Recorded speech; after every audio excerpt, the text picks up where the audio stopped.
It's 7:30 Central African Time. Hello, Dumoulin, Guyonad, Sonny Bonatti. Welcome to the top tier of Breakaway League Racing. Welcome to Circuit Paul Ricard. We are in France today, and it's fantastic to have you here with us. As you can see, we have a full complement of Mercedes drivers. Malusi the Malusi and Mshengu are here. The champion, that being Sihle Langa, is also here for Haas. And it's a full house, a full complement as far as Williams Racing is concerned as well. S. Buda and Caboza are here, and they're all geared up to pretty much lay it all on the line. It's a similar case for Alpine, that being Mfundo, and Zotail, fresh from an excursion, if you will, a trip, a sightseeing tour, a fact-finding mission all the way to Mexico. Mexico! Hermanos Rodriguez in Mexico. Yes, Zotail, as far as we understand, had a fantastic time there, experiencing the sights, the sounds, and, of course, the racing as Max Verstappen broke the all-time race win record. And that was a fantastic, of course, record, a fantastic sight as far as the real world of Formula One is concerned. But our business here today is France, as the Tier 1, the top tier championship of the Breakaway Racing League, hurtles towards its conclusion.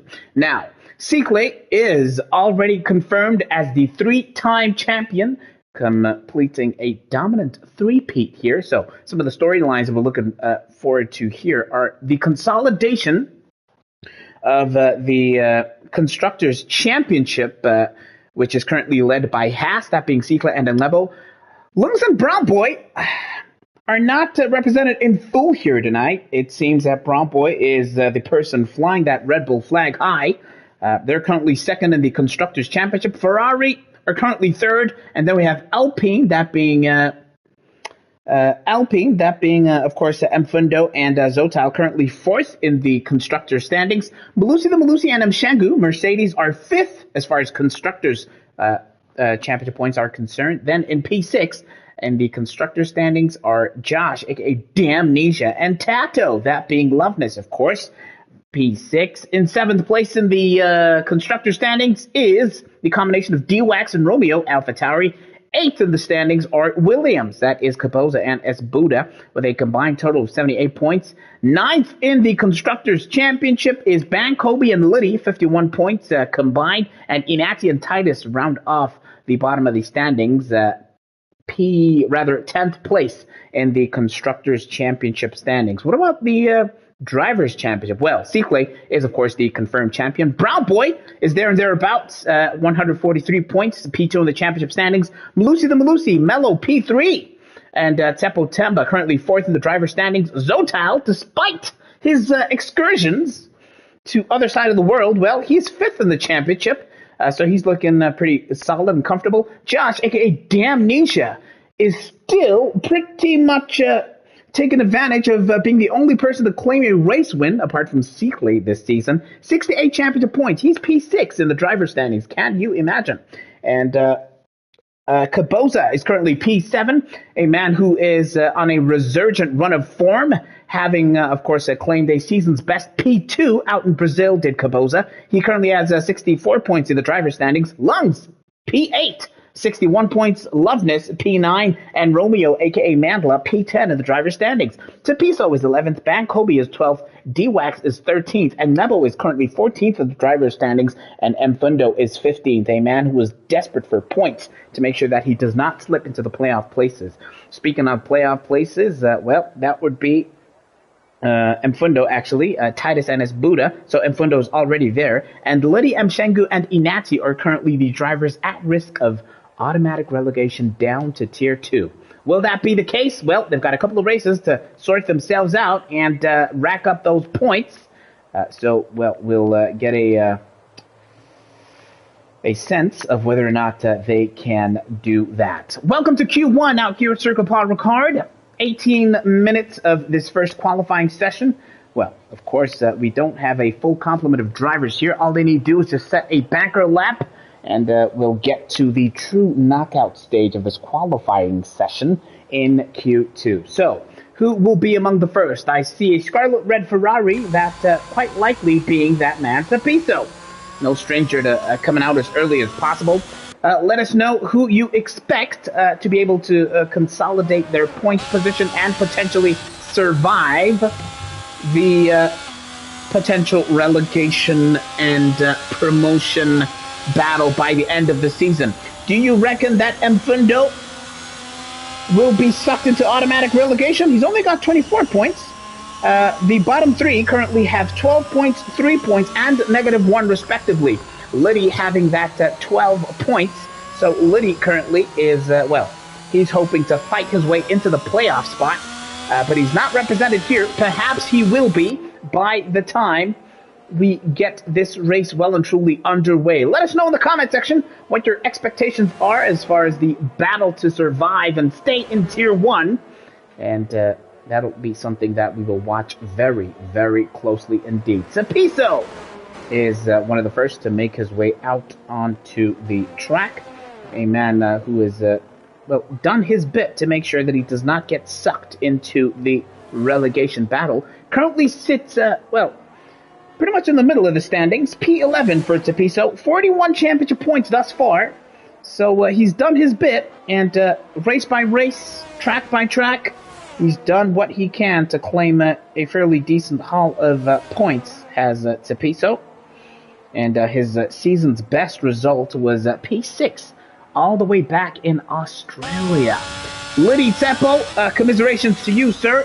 He has just noted in the paddock in the comment section that he cannot race load shedding. Once again, lamentable for Liddy Teppo.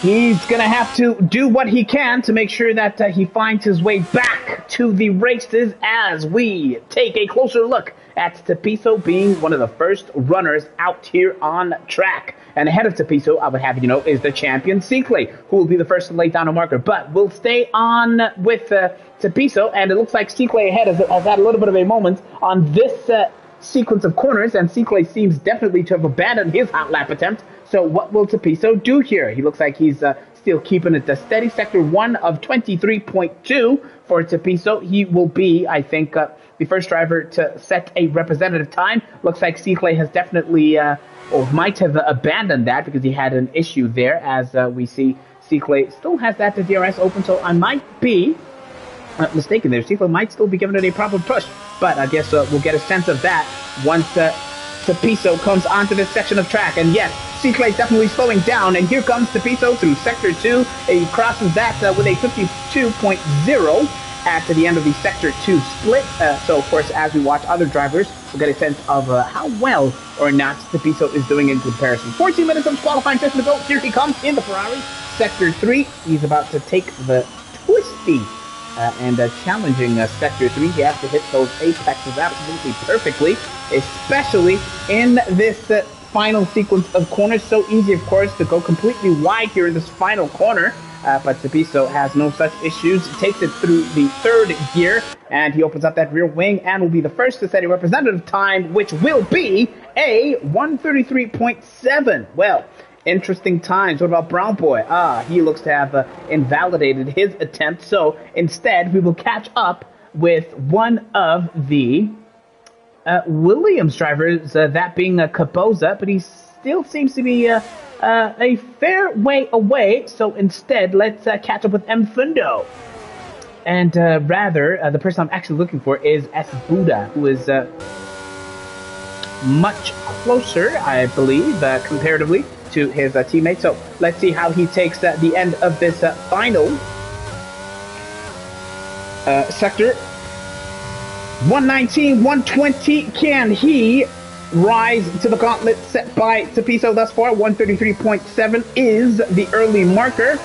There's another Alpine and a Williams and a Mercedes on the verge. Well, here comes Buda. It will cross the line. 135.3. All they need to do is just set those times, and all will be pretty much well. Capoza is still some way away, so let's hop on board instead with Mfundo on the verge here of crossing the line. Will he be quickest? The answer is not necessarily. Tucks behind P1 to 134.007. Mandla has not necessarily set a representative time, 142.467, and Buda crossed the line, of course, with that 135.313. There's a Haas on the verge, that being Seaclay on his first true representative time. Here he comes across the line, medium compound tires, and will he go quickest? Yes, 132.1 medium compound tires. Isn't that interesting? Well, what about Tapiso? Will he improve here? Well, the answer is not quite. He's going to give it another go. And what about the Mercedes? Well, it looks like Mshengu might have been on an out lap, but right now he has begun his hot lap in earnest. Let's hop on board with Malusi the Malusi's teammate. He's had a really challenging season, just 3 championship points up until this point. Desperate situation as far as collecting those points are concerned. So let's see if he can get it together through this sequence of fast right-hand corners. Soft compound tires, of course, the only 2 to go with those mediums are Seaclay and Kaboza. Presumably just saving those soft compound tires for that top 10 shootout, the battle for pole. That is perhaps the reason why the likes of Seaclay and Kaboza are saving those tires. And, well, despite that, they're still the top 2 medium set of tires. Here comes Mshengu now through the final sequence of corners. Right-hander is a bit wide in the apex. He points that W13 down onto the main straight. Moloney, says Mispano, greeting us in Issy X Hosa. Hello, Mispano, it's good to see you here, as well as Debo Croc, that being Pongani and Gwenya, who put on an absolute masterclass in last night's race. Absolutely ice cold and beautiful strategy call to pit at the right time when other drivers were, well, taking risks. Debo Croc did no such thing. Malusi the Malusi, meanwhile, in the other Mercedes has invalidated. So let's catch up instead with Ngawako. D-Wax running just ahead of the Mercedes. It's sector 3 now. Goes a little bit wide of this left-hander here, but manages to maintain speed. Comes out of that corner in 4th gear. Sends it screaming down towards this braking zone.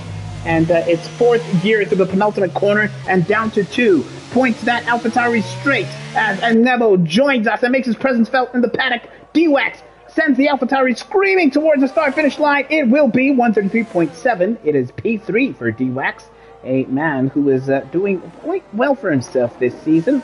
And, yeah, he's fairly comfortable, though. But, yeah, not necessarily super safe as far as the potential to slip into the into the playoff spots. He's currently P13, and the championship is Ngawako. 38 championship points! So, yeah, it's a man who can really put a decent performance together when the occasion calls for it. He will definitely need to do so today, especially if the grid is not necessarily full. Now, Malusi the Malusi, a man who's been hampered by, of course, a lack of consistent appearances. Of course, the lamentable load shedding situation has ensured that he has not always been available. What can he do now?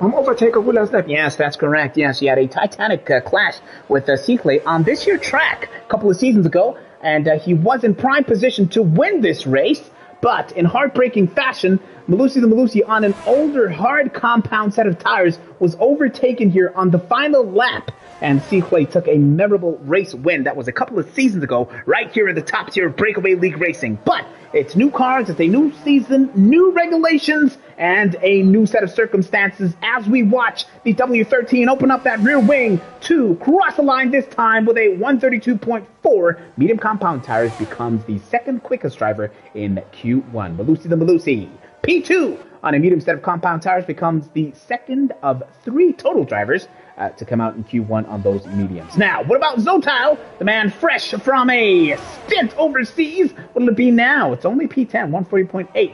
Well, definitely not a representative time for the Alpine driver, but, well, we can reasonably assume that this will indeed be his true representative time. Somebody who's running way further ahead than Zotal is Brown Boy.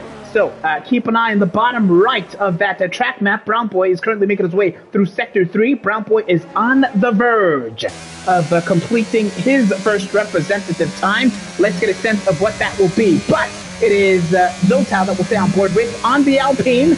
as Zotal is grinning from ear to ear, hearing the sweet sounds of the engine engineered by that French Renault Works team. So, how comfortable will it be? It's the home race for Alpine. Do not forget, Mfundo and Zotal looking to make their mark here on their home circuit and give the likes of Seaplay, Malusi, and Brown Boy a lot to think about. Speaking of Brown Boy, he has split the medium tire runners. Brown Boy currently P3 on with a 132.6 soft compound tire run. Here comes Zotal now on the final part of the final sector, and he's gonna have to keep it tight and come through this faster right-hander into the braking zone. He has to nail that and stick tight to the apex, carry as much speed as possible into this final corner. It's third gear. Then he opens up that rear wing as it crosses the DRS detection point to carry as much speed as possible. Here comes Zotal to cross the line with a 132.7, significantly quicker, of course, than that first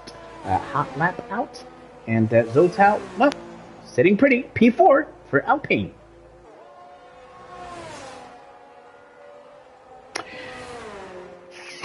Just under 6 minutes of this qualifying session to go. Welcome to the top tier Breakaway League Racing. Let's catch up with the comments. Bungatti, that being Debo Crack, a man who's been absolutely sensational, and a man who has his eyes firmly fixed on the top tier. A beautiful race by him yesterday. Caboza saving his softs. Yes, correct, says Django.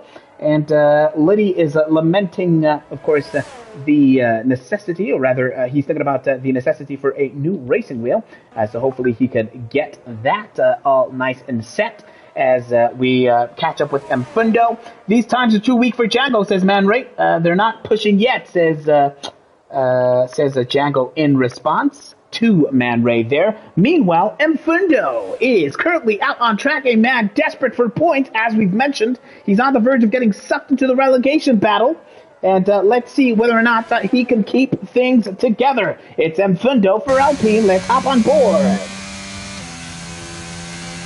Let's hop on board with the Alpine driver now doing as much as he can to make sure that, well, he can go into the second and third qualifying sessions, which is with as much confidence as possible.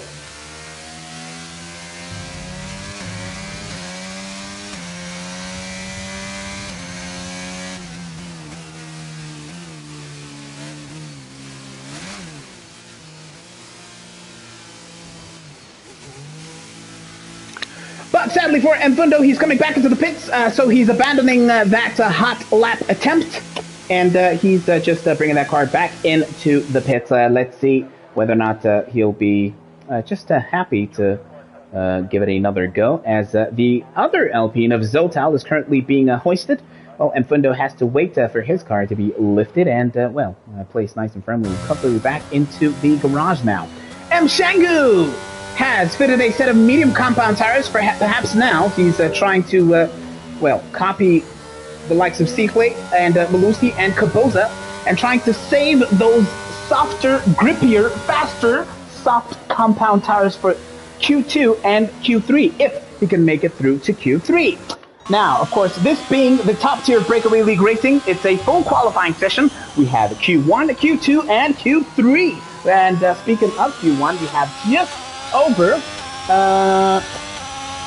3 minutes to go in this first qualifying session, and then all these drivers will be at risk of getting knocked out of Q2. And then in Q3 we'll have the fight, the battle for pole position. Whoever sets, of course, the quickest time will start off as, well, in a prime position to lead and possibly win the race. But it's a long way to go, and we also will get a sense of what the weather will look like.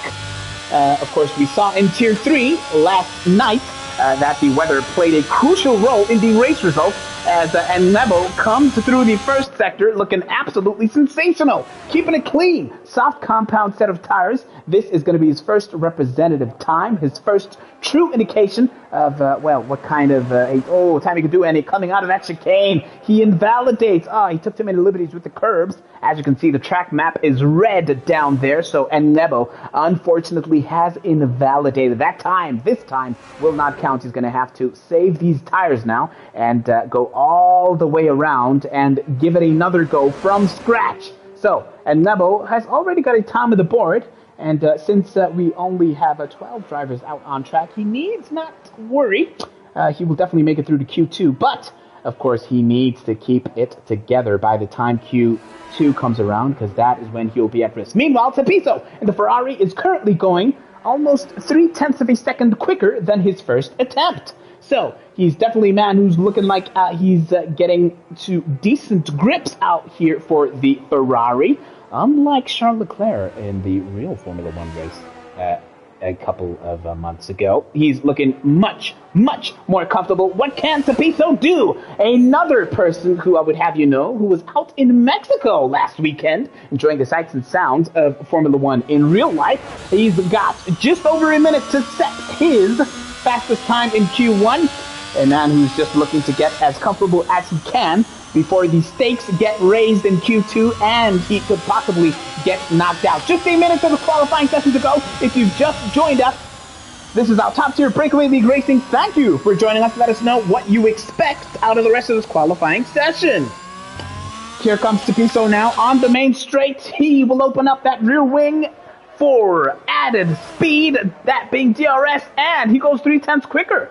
And it's now P6 for Tapiso. 133.485, his current best effort. Meanwhile, Cicle was completing...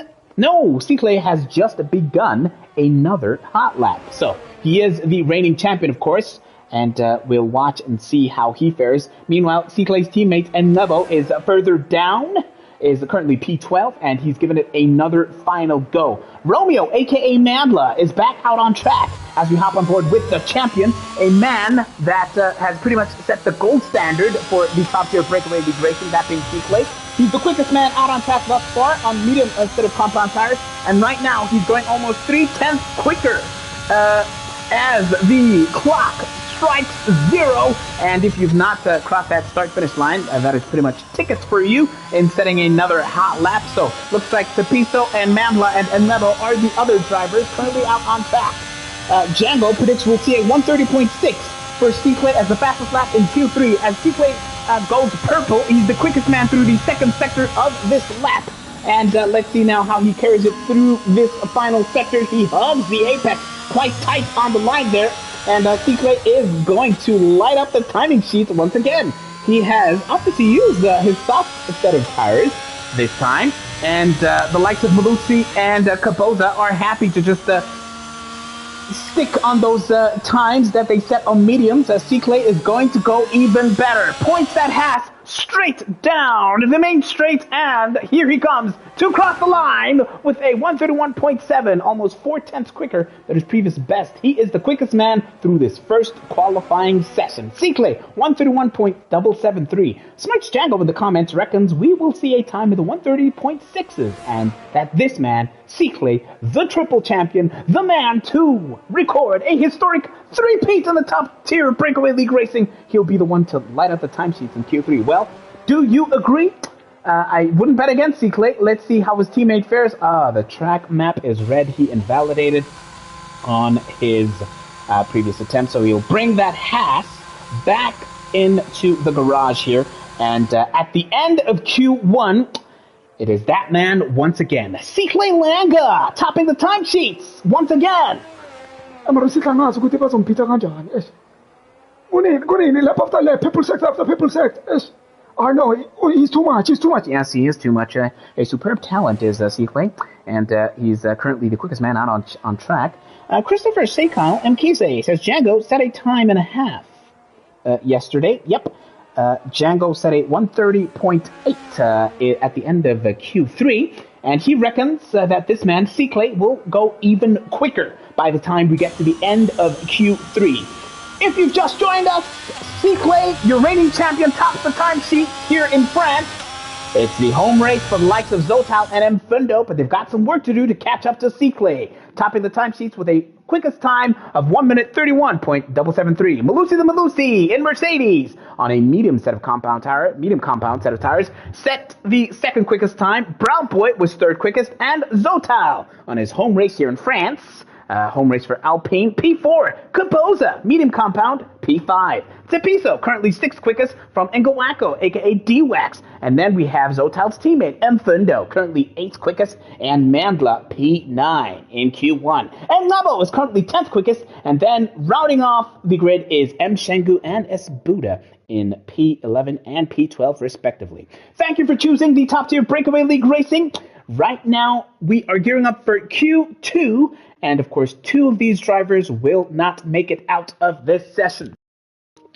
We will then move on to Q3 and the shootout, the battle for pole position, to see who exactly will start at the front of this grid. Welcome to France. Circuit Paul Ricard will have 15 minutes of the second qualifying session, and the teams are just putting the final tweaks on these cars to send them out on their merry way here at Circuit Paul Ricard. So let's see how they fare. Django said a time and a half yesterday. That was the remarks said by Crash. We know that Cicle is always competitive. Who do you reckon will be challenging him? Do you reckon it'll be Malusi? Caboza has been in a rich vein of form. Well, can Zotal have some happy days here on his return to racing? Will Zotal show us, something surprising in Q2 and Q3? Let us know in the comments. Mandla is taking a leaf out of the likes of Caboza and Cicle earlier on. He's chosen to come out on a set of medium compound tires. And, let's see how that plays out for him. Mandla, a man who has vowed, remember, he has vowed never to be sucked into the battle for the playoffs again. Mandla is a man who has survived playoffs on 2 consecutive seasons. He came close to getting relegated last season and the season before, but he found another level. He dug deep, and he showed his quality, and he managed to survive and maintain his spot in the top tier of Breakaway League Racing. A man who's got a lot of pride, and a man who fights quite hard out on track, does Mandla. And, when the situation calls for it, he really does turn the heat up. Currently sits P10 in the championship. He's racked up 51 points since the start of the season, and he's looking very, very good to make good on his promise not to get sucked into the relegation battle. Everybody is out on track, currently on their out lap, warming up those tires before their hot lap, or their proper fast runs begin in earnest. And let's hop on board now with Mandla. Romeo, aka Mandla, taking turn 1 without incident, quite heavy onto the apex, and he has an almighty spin coming out of turn 2. The car is facing the wrong way. Mandla on those medium compound tires has to immediately abandon his hot lap. Oh, and just as I was singing his praises, Mandla cannot get those tires to sing at all. They're absolutely screaming, and he's going to have to go all the way around, will Mandla, and give it another go. Well, definitely got some work cut out for him. Let's see how Malusi the Malusi will fare on his first run out in Q2. Now, he had no issues coming out of turn 2, and pretty soon he'll be passing Mandla, of course, who we just saw have that almighty spin. As I say that, commentator's curse, now Malusi the Malusi is facing the wrong way, and his tires are definitely overheating, and, he's definitely going to find a way. He's definitely going to have to get that W13 in check, and it's not looking good for pretty much a lot of drivers out here. Well, who else is out on track? It looks like the champion Cicle is on the verge. No, he invalidated. Well, would you look at that? It's not looking very comfortable for all of these runners. Looks like Brown Boy is one of the few to keep it together thus far. Here he comes. The man who, it must be said, is having an absolutely storming season. This, remember, do not forget, this is his debut season in the top tier. Brown Boy, he's brand new here in the top tier of Breakaway League Racing, but he has been absolutely sensational, and right now he's going to be one of the first to set a representative time, and here he comes onto the main straight. Mandla crosses the line 144.4. It's not a representative time. Brown Boy will be, however. It's going to be a 133.146, and I do wonder if that'll be enough. M. Shangu, Malusi's teammate, crosses the line 133.6. 1:36.37. P2 for the Mercedes driver. Very interesting times indeed. And Ngawako D-Wax is on the verge. He crosses the line. He goes quickest. It's a 1:32.524 for Ngawako, aka D-Wax, as Cepiso also sets a time, 1:32.741 for Ferrari. They're slightly behind. Looks like one of the Alpines is on the verge here. And Fundo had invalidated. He's going to have to go all the way around once again. What about Cicle? What about Enlebo? Well, it looks like Enlebo is currently on the verge of completing the third and final sector. Here he comes now through the final sequence of corners, third gear, and how tight will it be on the apex? He touches it marginally and points that half straight down the start-finish straight. Enlebo will look to cement his place in Q3. It'll be P4 provisionally with about 9 minutes 45 seconds or so to go in this second qualifying session. His teammate, Cicle, is on the verge here of setting his first representative lap. He is the champion, the gold standard of the top-tier Breakaway League racing. And here he comes across the finish line. It'll be quickest 1:31.565 for the three-time champion. Beautiful stuff. And D-Wax, is that the Mandela on the verge of crossing the line? What'll it be? It's a 1:34.5 for Mandela. That is the best that he can do currently on those medium compound tires. Looks like there is, it might be, is that Caboza on the verge? No, Caboza is on his outlap. He's on the verge of beginning a decent attempt. And Fundo invalidated again. Well. Yet to set a time here. So Mfundo definitely got his work cut out for him. He brings that Alpine back into the pits. Meanwhile, Zotal is on his outlap, so we're going to get a sense of how he will do. Caboza, a man whose form has taken a beautiful upturn in the latter part of the season. He crosses the Sector 1 with a 23.0. The split at the end of Sector 1. So Caboza really turning it up here. A man who has climbed his way up the standings as the season has gone on and currently finds himself 7th on 64 points. Ooh, he took that the start of that chicane quite heavily, did Caboza. But right now it's the second sector. He will point that Williams down straight towards the fast sequence of right-handers here. Yellow flag in Sector 3, but nothing for Caboza to worry about as yet. A man who will look to light up these timesheets and consolidate his place, secure his spot in the Q3, and not need to come out once again. But long way to go. He needs to keep this third and final sector together. And as I say that, he does exactly that. Hugging the apexes, watching his racing line, and being also careful not to go too wide. It's down to the second gear towards the final corner, pointing that Williams down the main straight. Here comes Caboza for his first representative time, P2, 1:32.005.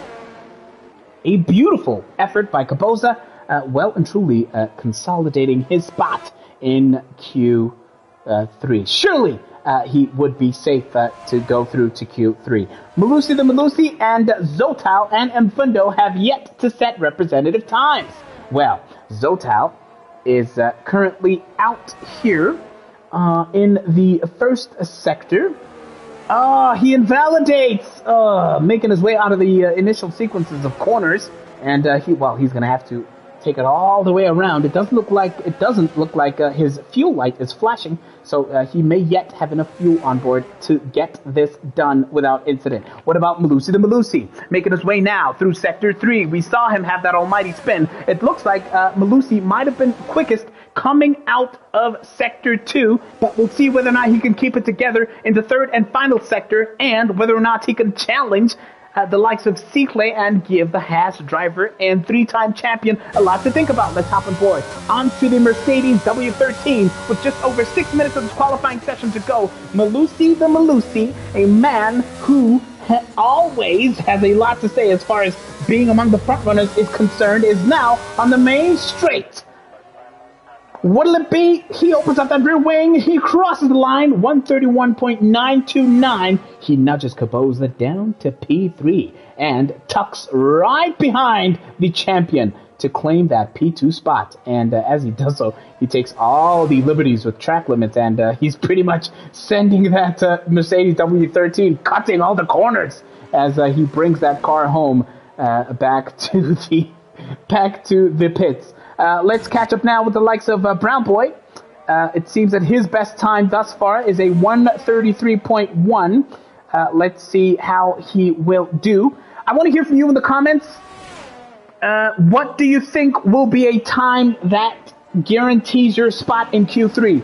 Is Anebo safe? Is Brown Boy safe? Or is a 1:33.1 not quick enough to make it through to Q3? Remember, the likes of Mfundo and Zotal still need to set their representative times. What do you think will be a time quick enough to guarantee your spot in Q3 and that battle for the top 10 shootout? Let me know in the comment section. Here comes Brown Boy into the braking zone and the chicane. He takes all the limits coming through the first part of that chicane, and he's unscathed now. Sector 2, soon to be Sector 3. He'll point that RB18. Ooh, he crosses Sector 2, 150.9. Significantly quicker than his previous best so far. The fast sequence of right-handers, he takes them absolutely flat out down to 5th gear on this final right-hander, pointing it down towards the braking zone into the left-hander, down to 3rd gear, watches the apex. He doesn't go wide there. Brown Boy looking absolutely solid, looking to give the likes of Malusi, Caboza a lot to think about here. He needs to nail this final sequence of corners. He's wide of the apex on the final corner, and he points that Red Bull straight down. With 4 minutes of this qualifying session to go, here comes Brown Boy. It'll be P2, 1.4 seconds quicker than his previous best, 1:31.678. He becomes one of 3 drivers to set a time in the 1:31 31s. Brown Boy, brand new to Tier 1 this season, but has taken to the top tier like a duck to water. Absolutely sensational driver, and an absolutely sensational lap. Well, Debo Kraft, Bungani says, with a 1:33.8, you're guaranteed a seat. 1:33.8. Well, that is the benchmark that Bungani reckons you'll definitely need. M. Shengu knows that he needs to improve. Remember, only 10 drivers are going through to Q3. Esbuda and Zotail are at risk here. What can Mshengu do? Malusi's teammate for Mercedes, currently P9, and he will cross the line this time in P7. Goes half a second quicker. And 1:33.067, I do wonder if that'll be enough. Mshengu pushed and pushed as hard as he could, but with just under 3 minutes of qualifying session to go, he knows that it is all on the line here. Wow. As Buddha, what'll it be for him? Well, it looks like he's on the verge of beginning another representative lap himself, so we'll catch up with him a little bit further down the line. What about Mandla? He's now finally fitted a set of soft compound tires. Here he comes for AlphaTauri. Mandla, currently P10, crosses the line now and goes P7, 1:32.824. Mandla is pushing. He's doing his best to make sure that he secures his spot in the top 10 shootout. Just over 2 minutes of this qualifying session to go. 1:32.8. Is that going to be enough for Mandla? Oof, it looks like a time of the 1:32s is definitely the benchmark to make sure that you are guaranteed a spot in that top 10 shootout. Well, Mfundo has been nudged all the way down. It looks like he might be giving it another go here. He just needs to stay out on track. P10, he knows he cannot come back into the pits here. He will not have enough time if he does so. It's desperate times for the Alpine driver, who is so desperate for points. He's on the verge of getting sucked into the relegation battle. Is Mfundo. He knows what he has to do. His best is only a 1:33.306. And we'll watch closely to see what his split will be at the end of Sector 2. Coming out of the chicane, he comes completely unstuck. He completely has a huge step of oversteer there and has to correct there. Oh, he loses so much time. He is about almost a second down on his previous best lap.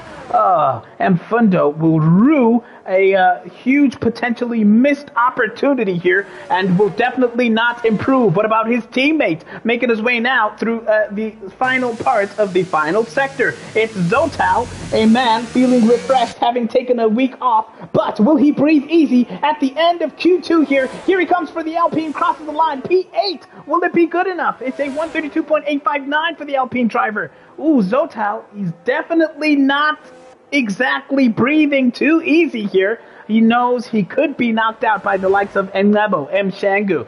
But Mshangu and Mfundo are back in the pit, so Esbuda could have something to say here. Enlebo, meanwhile, is currently P9, and he's improving marginally. Definitely improving marginally here is Enlebo by a couple of hundredths of a second. Oh, but as I say that, he's definitely slowed down. He's about 0.6 down. So as things stand, he will not be improving. Esbuda seems to have retired in the pits. Retired from the session has Esbuda.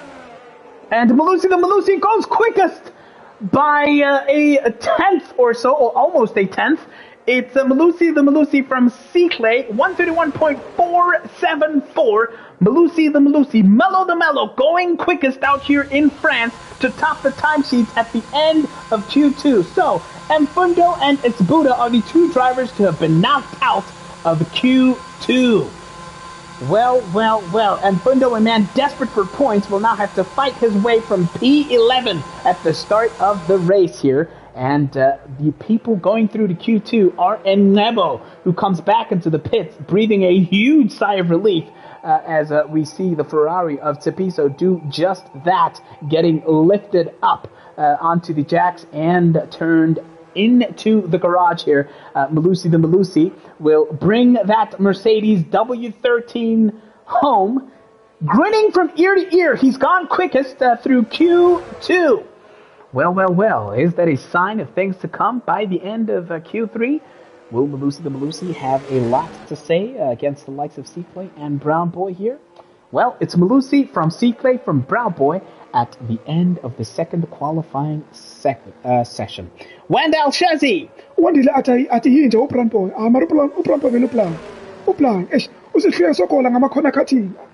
Ati corner cutting is a problem. Yes, C-Clay in the comment section, the champion, he says corner cutting is a problem here, and he haven't set one lap with new tires.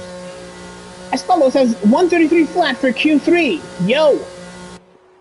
C-Clay says we should all be doing low 131 seconds in Q2. Come on, Alpine, says Maspano, cheering on Mfundo and Zotal. Only one of them going through to Q3. Kaposa says, gents, remember, we have different assists off in Tier 1. Well. Malusi is back in the garage. Comfortable, happy, smiling, confident. Malusi, Mellow the Mellow was the man, topping the timesheets at the end of Q2 with a 131.473 from C-Clay, currently second quickest for Haas and Brown Boy. 131.678, the top three drivers in the 131s. Kaposa for Williams, 132.004, and Gawako D-Wax, a decent day for him, P5 in Q2. Tepiso was sixth quickest, and Mandla, P7. Zotal will be happy to be in the reckoning for that fight for pole position. P8 for the Alpine driver, and Nebo P9. Mshangu is the last driver to make it through to the top 10 shootout. Beautiful result for Mshangu in that Mercedes W13. Mfundo and Esbuda have been kicked out of Q2. And coming up next, it's the battle for pole position. If you've just joined us, thank you for choosing Breakaway League Racing. We will now have the shootout to see who will start off at the front of the grid out here at Circuit Paul Ricard in France. Beautiful qualifying in prospect, a beautiful race in prospect. I cannot wait.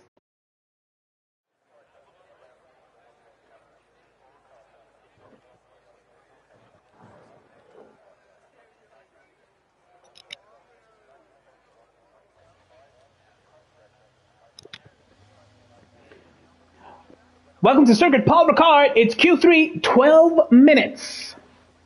12 minutes in Q3 to decide who will take pole position. I want to hear your predictions for P1, P2, and P3. We have 12 minutes to decide here. It looks like the clouds have come out to play, so to speak. The clouds out here have come out to make their presence felt.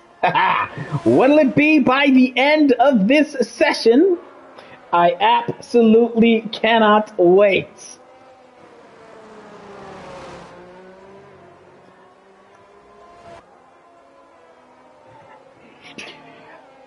Of course, we're watching Circuit, the champion, on his absolutely, well, now iconic Haas livery, championship-claiming Haas livery, which will go down in Brakeaway racing history as the car which claimed a historic three-peat. Unprecedented result, unprecedented level of dominance. Josh, aka Damnesia, is the one driver to deny Circuit a race win this season. Well, who will deny him possibly out here today? I would love to hear your thoughts, your predictions. Q3, says Estelo in the comment section. If you've just joined us, Estelo reckons Circuit will top the timesheets, Malusi will be second, and either of Brown Boy or Caboza will take up that P3 spot in the second row. Well. Do you agree with Estelo? Let us know. We've got 10 minutes.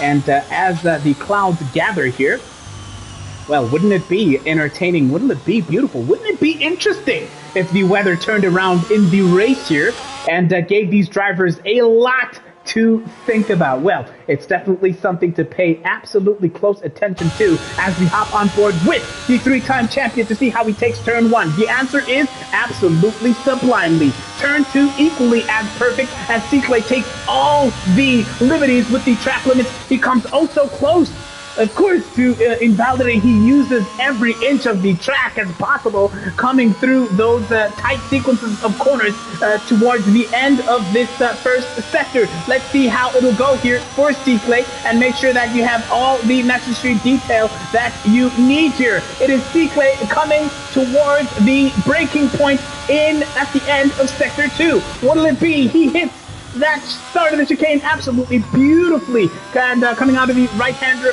also in absolutely beautiful fashion. We've seen drivers cross the end of the sector 2 split in the 50s. It's similar for Circuit. It's a 50.3 split at the end of sector 2. Remember, he's the first to steady time, so it will be purple, it will be the marker, it will be the gold standard that everybody has to beat here. And coming out of the sequence of right-handers, he's a little bit wide here. Was Circuit. How many tenths will that cost him? And will that cost him dearly come the end of this session? Well, remember, this is his first of presumably 2 fast runs here. So Circuit will lay down the initial marker, and here he comes now, pointing that half down the main straight as you get a beautiful overhead shot. He opens up that rear wing for extra speed, DRS. He will cross the line, 131.151. Circuit, an absolutely beautiful initial fast lap. What can Brown Boy do in response? He has he's definitely gone past the sector 2 split slower than Circuit by a factor of a number of tenths. It might be P2 by some margin, and it's a 132.1, definitely off by a fellow margin. What about Malusi? Crosses the line, P2, 131.866. So Circuit, still the man to beat, still the gold standard, and looks like D-Wax is on the verge of crossing the line. He does, it's P5, and Zotal crosses the line, P3 for Alpine. A beautiful, and it looks like he's gone quickest through sector 3 has Zotal, a man who's definitely having a beautiful, brilliant time in that third and final sector. Zotal looking absolutely sweet and comfortable in that Alpine. Caboza seems to be on the verge. Oh, he's invalidated. He's going to have to give it another go here. But what about Circuit's teammate and Levo on the verge of crossing the line here? What'll it be? It'll be P5, 132.685. So just 3 drivers thus far have set times of the 131s. Meanwhile, Tapiso, he's off by some distance, 134.2. That'll definitely knock him down a peg or 2. Might find himself P10 if he does not find that extra couple of tenths before the end of the session. About just under 7 minutes of this qualifying session to go. I do wonder and ponder what it will be by the end of this session. Let's hop on board now with M. Shangu. Oh, he's spun. He's spinning in the W13. He's getting his bearings back. Oh, man. He is trying to, well, he's going to have to give it another go all the way in that W13. He's definitely got his work cut out. Meanwhile, Kaboza can see the W13 in his sights. Let's hop on board with the Williams driver. Mshengu makes way and goes off track as the yellow flags turn to green, indicating that the track has now been clear of any impediments. Here comes Kaboza, looking to keep his line clean, fresh, tight, and sublime. What'll it be now? Sector 3 for Kaboza, the Williams driver, in good nick, in good form, in a good vein of confidence, if you will, making his way now through the final sequence of corners. And what'll it be now? Pointing that Williams straight down towards the start-finish line. What'll it be for Kaboza? It will be P5, 132.301. Definitely some work to do for Kaboza, as it looks like Tapiso's Ferrari is making his way back into the pits. And Kaboza and Mshengu are the only drivers out running, as the rest of them are pretty much back in the pits. Perhaps fitting on a fresher set of soft compound tires. Well, we will see. And after Mshengu, remember, the only other man who has yet to set a representative time is Mandla, a.k.a. Romeo. He's currently making his way through Sector 3. Oh, Mshengu invalidates. Oh, man, Mshengu really needs to keep it together here. And he's, well, he was going quicker, but, of course, he went off track. He's definitely going to have to get things together here. And as we see whether or not he can do that, let's hop on board with Mandla, a man who has managed to keep things tight and keep things together and collect those points consistently this season. Will he manage to give himself a fighting chance here in the battle for pole position? Let's see how the end of his first sector goes. He's also taking all the liberties, really hugging those apexes as tightly as he can, coming through those corners. His Sector 2 split is one that we'll watch very, very closely as he hugs the right-hand side of this straight towards his braking point, which he hits coming through third gear there at the start of the chicane, and exits in third, coming out of that particular chicane. He did very, very, very well to keep things together there and mind his line. His Sector 2 split was in the low 50 seconds. So let's see whether or not he can keep a decent effort together and challenge the likes of Zotal perhaps, Brown Boy perhaps. Can he keep it together towards the end of this?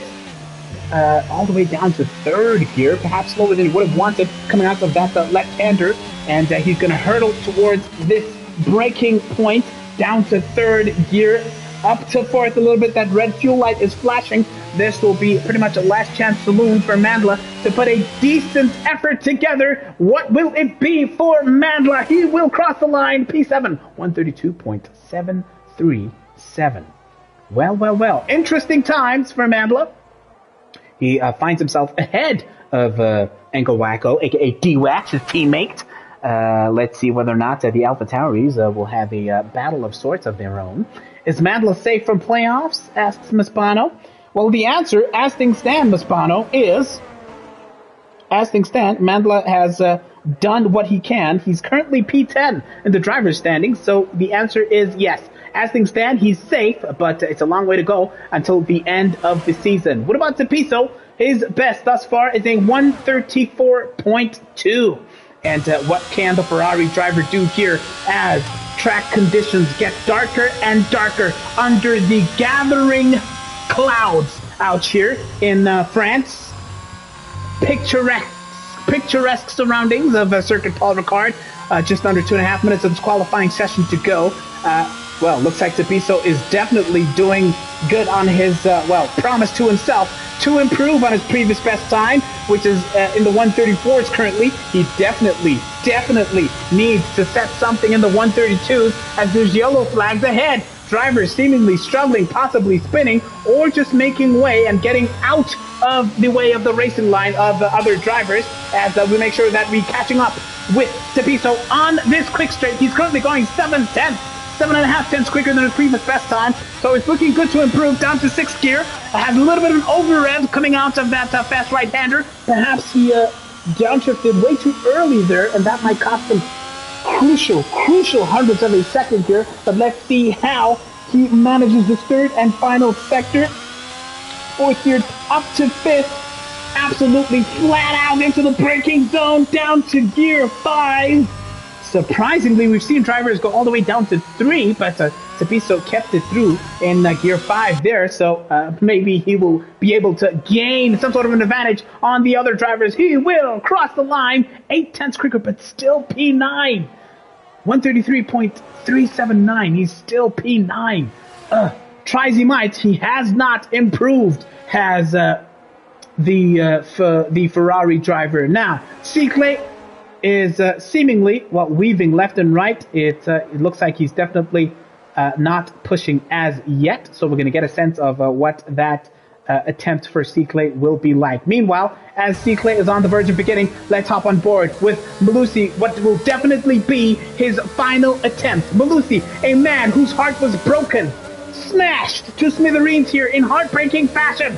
Well, when Cicle overtook him on the final lap a couple of seasons ago, but of course, he's a man in a good nick, a rich vein of form, a man who's always confident, who always backs himself to give all these drivers a hard time. And here he comes now on the main straight. Malusi the Malusi looking to take provisional pole position. Will that be the case? The answer is no. It's P2, a 131.421. So he's the quickest through the third sector, but it looks like Cicle still has the advantage. What about Brown Boy? He's on the verge of completing his final attempt. Malusi the Malusi pushed and pushed, and I do wonder if he does have enough in the tank, Malusi, to keep on going. But Brown Boy is the man that we're watching, making his way now on to the start-finish line. What'll it be for the Red Bull driver? He does improve, but it's good enough for P3, 131.770 there, and it looks like there's a Haas of Enebo on the verge of crossing the start-finish line. Can he improve from provisional P6? Enebo, Cicle's teammate, pushing and pushing, but the answer is no. He could not improve there. What about the Alpines? D-Wax and Gawako looking to pip his teammate Mandla to that P7 spot at the very least. He goes 6/10 quicker. It's P5 for D-Wax, and let's catch up with Kaboza and see how he fares now through Sector 3. Kaboza is the man currently on the verge of crossing the line, and then we'll hop on board with Zotao. Can he challenge the top runners? Kaboza goes B3. Oh, what a decent effort for him. What about Zotao? Can he get himself into the top 3? The front row, the second row? No, it's P5 for Zotao. What about Cicle? Can he go even quicker? Can Cicle go even quicker? Oh, he crosses the line, but that 131.1 is indeed the time that Cicle has set. And as Malusi the Malusi has been validated at the end of Q3, it is Cicle starting in pole position from Malusi and then Kaboza. So the prediction that Estelo had in the comment section earlier is indeed absolutely on point. Cicle from Malusi from Kaboza, P1, P2, P3. We then have Brown Boy in P4. Zotao will start this race in P5. And Gawako D-Wax will start from 6th position. And Nebo will start in 7th place. Mandla, a.k.a. Romeo, will start P8. For Alpha Tauri, Tapiso pushed and pushed, but could not improve on that P9. And Shengu will start this race in the top 10. P10 for the Mercedes driver. And that will be your starting grid at the start of proceedings out here in France.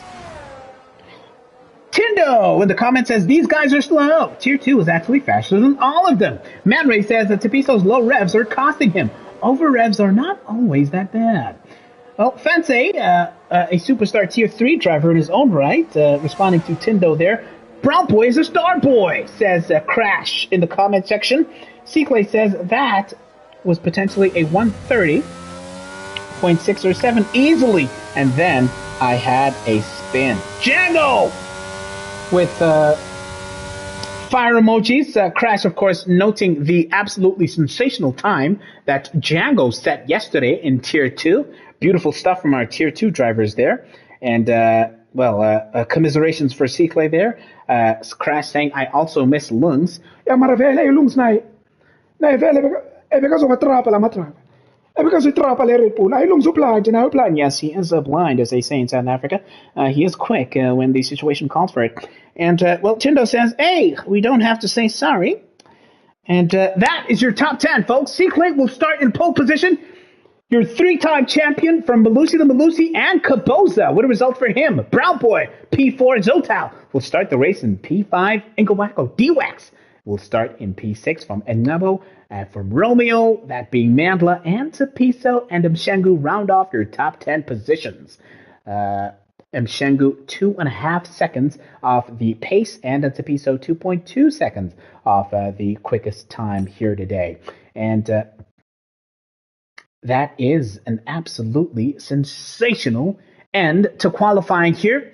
Tato, a.k.a. Loveness, the Alfa Romeo driver, is here representing Alfa Romeo, so let's see how he does. Loveness, of course, look out for him, especially in those initial laps.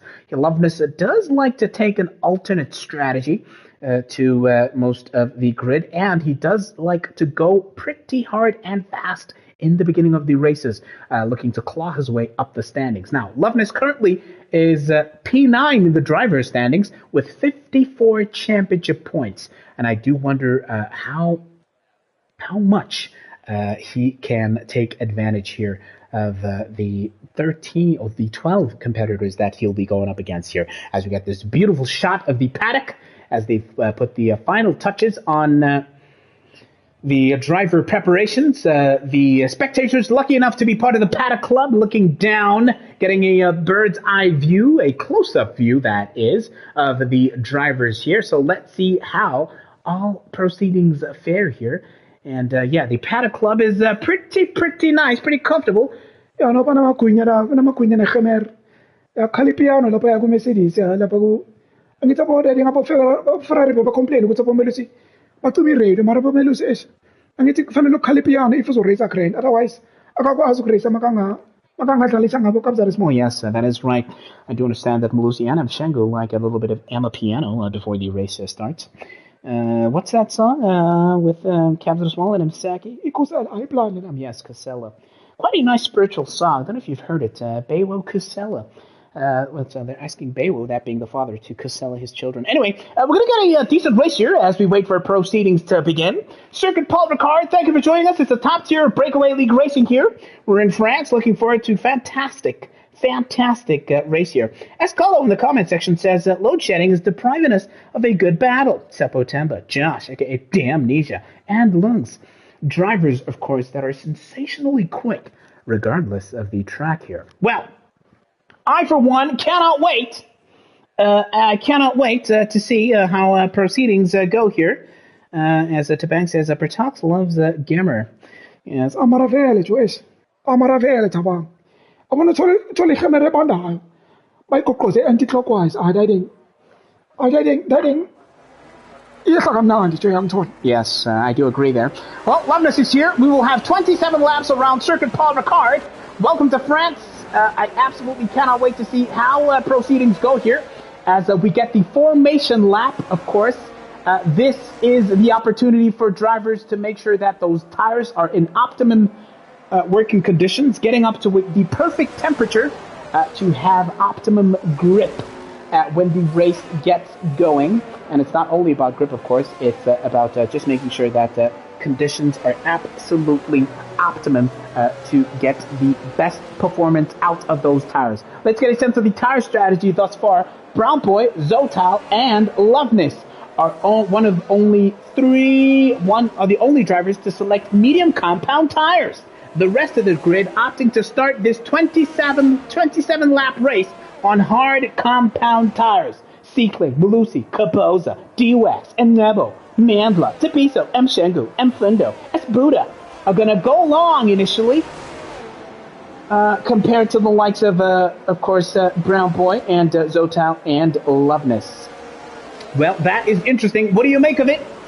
And, well, assuming that we have a dry race, when exactly do you expect the hard tire runners to come into the pits and to change those compounds? And, well, that is, of course, the strategies, or rather that we'll be watching very, very closely here. And as we watch Seaclay bring that Haas towards the start-finish line. Malusi the Malusi goes wide of the track there and slows down. He does not want to get to the starting line too quickly. He does not want to get that car stopped on the line too quickly, of course, because those tires will cool down and he'll lose all semblance of an advantage that he's built up, of course, as far as tire temperature is concerned. Capoza will start P3.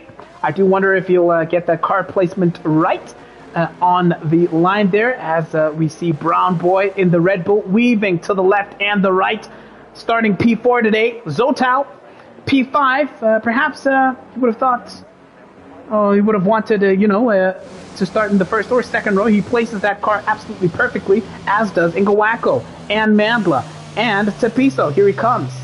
Or rather, here comes Mandla, rather. Tapiso, we're going to be looking to see whether or not he places his car right. Mandla gets it inch perfect. And what about Mshengu? It's good for him. Here comes the W13 driver. Not quite on the mark for Mshengu. Nor is that the case for Loveness either. So, here we are at the start line. Tindo says Zotal knows that the medium tire strategy works better. They're waving the green flags. We're good to go. We're gonna get 4 lights, 5 lights. It's the only time South Africans look forward to the lights going out. We're racing in Circuit Paul Ricard. Composer gets a fantastic start. Look at Malusi, absolutely struggling. Composer is in the lead going into turn 1. He passes 2 cars, that being Malusi, who has struggled at the start. And Composer is leading this race coming out of turn 1. Seaclay is going to have to fight back here as Malusi has fallen down to P5 because the other half of Enlevo has absolutely pipped Malusi at the start of this race. His restarts have not been the best, Malusi. He has said throughout the season, and right now it's a repeat scenario. The W13 struggling to get those tires warmed up, and right now has to fight his way all the way back from P5. Malusi the Malusi has a hell of a recovery drive in prospect here. Even Zotal has fallen victim to the likes of Enlevo. Look at Loveness. He gained 6 places since the start of this race. A man who started at the back of the pack finds himself absolutely munching all those positions. 6 places gained. Absolutely sensational start from Loveness in the RB18 today. Of course, he does drive for Alfa Romeo. Behind Loveness by a factor of a second is Ngawako, aka D-Wax. So it's battles taking place all over this pack here.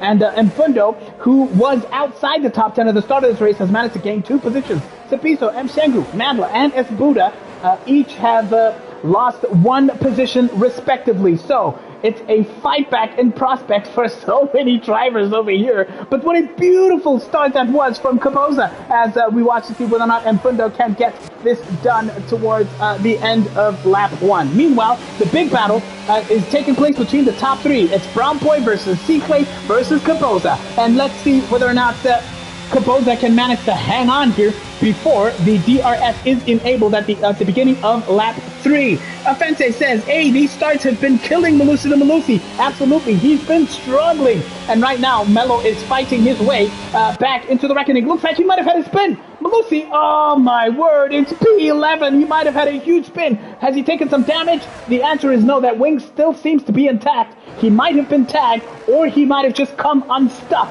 at one of those sequences of corners. So a nightmare scenario for a driver who had such a beautiful qualifying session. And his teammates, Mshengu, what the heck is going on with the Mercedes?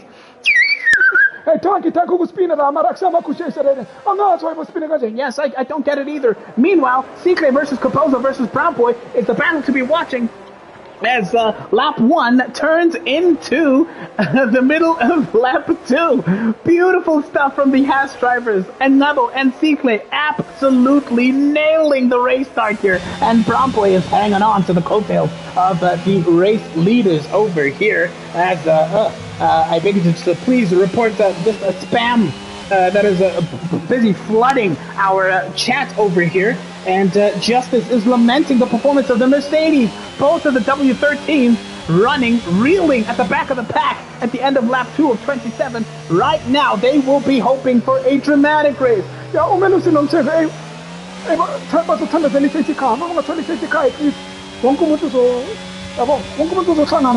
everybody will back up. The the pack will get backed up and everyone will come back together if a safety car comes out, or if the weather changes and we get another dramatic incident as the top 3 runners have crossed the start-finish line to signal the start from race control that DRS has been enabled, as Brown Boy looks to brake later than the top 2 runners and stay in touch over here in lap 3 of 27. Meanwhile, Cicle, your champion, is giving Capoza absolutely no breathing room whatsoever. Capoza is going to have to fight for his life here, and the Williams driver is doing exactly that. Now, Cicle, being Cicle, is going to think about coming on the inside, but rather he tucks back into the slipstream of the Williams, and he did not go for the overtake over there. Cicle, of course, could have been biding his time, just making Capoza use as much of his battery as possible, while Cicle takes advantage of DRS. And he thought about the overtake there on that short straight, but did not get that move done. Meanwhile, Brown Boy is right on the back of the Haas. He can smell the fumes coming out of the back of the Haas engine. The Ferrari-powered Haas engine, can Brown Boy. So as Cicle looks to overtake Capoza, he himself is at risk because Brown Boy is not going to let him get away. Escalo says Capoza's straight line speed is absolutely sensational. And the answer to that is yes. Let's see who gets a cleaner exit here. Brown Boy hugs the apex tighter than Cicle here, and with about 70 or so % of his battery power, he's going to open up that DRS, and he's going to go for it into turn 1. He takes the outside line to Brown Boy. Cicle defends superbly, stealthily in the Haas, but Brown Boy can't get that move done. Meanwhile, Zotal, who has now come up to P4, is chasing the leading pack. We've got an absolutely beautiful battle in prospect here. Here comes the Alpine driver. He has got front row seats to the battle for the race lead here, and who knows, if any of these top 3 make a mistake, Zotal, the man fresh from Mexico, bienvenida a todos, will be the man in prime position to take full advantage over here as we hop on board with Zotal. And as he tries to catch up to the front 3, he's used up so much of his battery power. Look at that, down to just 22%, and the man chasing him is behind by a factor of 1.5 seconds. So definitely some way to go for the likes of Nebo if he could potentially give Zotal a headache or 2. Brown Boy is going to think about it here again. These top 3 drivers separated by less than half a second. Absolutely sensational stuff over here in France at the Circuit Paul Ricard. Can he get it done? Can he get it done? Brown Boy needs to overtake ASAP, says Justice, because Zotal is on the verge of having something to say about the race lead here. It's going to be a beautiful DRS train between P1 and P4. And Nebo has lost some ground meanwhile, so Zotal can definitely breathe easy as he goes on the attack. Look how tightly they run, how close they run as Capoza looks to tuck on towards the right-hand side and use as much of his battery to give himself some breathing space, but Cicle giving nothing away. He's got DRS to Cicle. Will he go for it into turn 1? He's not close enough to make that move, and Cicle will be targeting the upcoming straight after the sequence of turns coming out of sector 1. Zotal, can he hang on here? He's got front row seats. Look at that. Look how tight Cicle is. Cicle looks on going on the outside. He's thinking about it in Cicle. He's thinking about it. He's right there. He can smell the fumes coming out of the back of the Williams. Yes, the sweat coming out of Capoza's helmet is something that Cicle can see splashing onto his helmet as he goes on the inside, and Cicle takes the race lead. Capoza's looking to, Brown Boy's looking to take advantage as well. He has the inside on Capoza, but Capoza's going to look to defend as much as he can. Cicle takes the race lead in lap 5 of 27 out here, and the champion with, Capoza and Brown Boy have retired. Capoza and Brown Boy have crashed into each other coming out of that corner. And the people who were fighting for the race win are out of this race, bringing out the safety car in lap 5 of 27. Capoza and Brown Boy have both crashed out, and it's good news for Zotal and Nebo, who will be grinning from ear to ear because Capoza and Brown Boy have absolutely taken themselves out of the reckoning here, bringing out the safety car. And as I say that, oh my word, they crashed off camera as we were watching Cicle take control of the race. Capoza and Brown Boy were fighting each other, but that fight saw them crash out. Oh my word, Zotal? What on earth happened there? Cicle has opted to stay out. It looks like Zotal is coming in early. He's, That's interesting. Mshengu speeding under safety car. Oh man, he gets a time penalty. Zotao and Loveness are going to be the two drivers to come into the pits. Into the pits for a set of hard compound tires. And it's an early pit stop then. There was no need, of course, for the likes of Seatley to pit. And, well, all that drama. And Mshengu's been disqualified. Oh, my word, Mshengu was out. So Malusi the Malusi is the only Mercedes driver remaining in this race. And with the nightmare start that he had, he now finds himself in P5, Dubs Malusi. Oh, my word, Mshengu, a man desperate for points, has been disqualified out of this race. Drama, pandemonium at Circuit Paul Ricard. We have the safety car, as this race is now led by the three-time champion Seatley and Enlebo. P1 and P2. It's Haas in full control of this race here. And Engawako, aka D-Wax, will be counting his lucky stars, grinning from ear to ear as he finds himself in the podium places, currently third spot for Engawako, D-Wax, Tapiso. How's that for taking advantage of the situations? P4 for the Ferrari driver. Malusi now has a fighting chance if he can get these tires into a decent temperature, in a decent working window. Oh my word. Malusi P5 and Fundo P6. And Romeo is now running in P7 under safety car.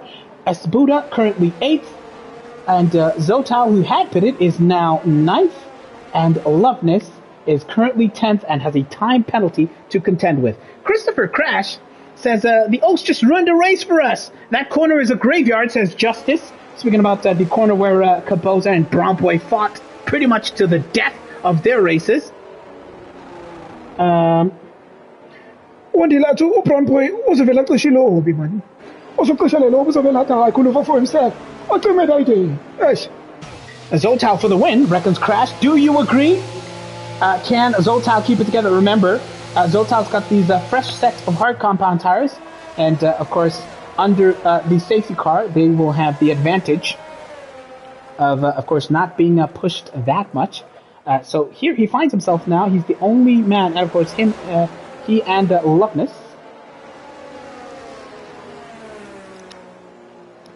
Zotao and Loveness, the two drivers to have come into the pit thus far. And, well, of course, towards the end of the race, the medium tires will have something to say about that. But if we do not have any safety cars between now and the end of the race, well, this may yet be a masterstroke from Zotao. But he's going to know that he's going to have to manage these tires carefully and keep them in good nick with 20 laps of this race still to go. We're still under safety car. We're going to get the word whether or not to get a sense of when the safety car will finally come back into the pit. So Zotao, he gambled and he came into the pits early. Will it pay off, I wonder? Zotao will not be able to catch Seatley, though, says Escalo. And, yeah, Capoza, of course, sadly for him, crashing out alongside Bromboy, says, I don't know what happened there. I've sent footage to the Friendlies group. That was a close race between P1 to P3, says Escalo. I wonder what happened to Bromboy and Busy.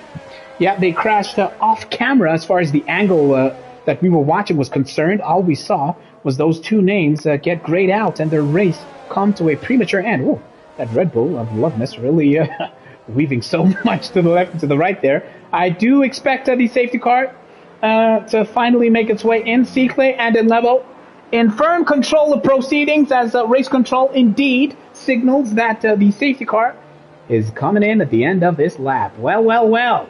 Malusi the Malusi gets the second bite at the cherry as far as fighting for the race lead is concerned, but it's not going to be easy. He has to overcome Ingowacko. Tapisa will not make it easy either. The Ferrari driver also in with a shout here. Well. What a beautiful race we have in prospect here.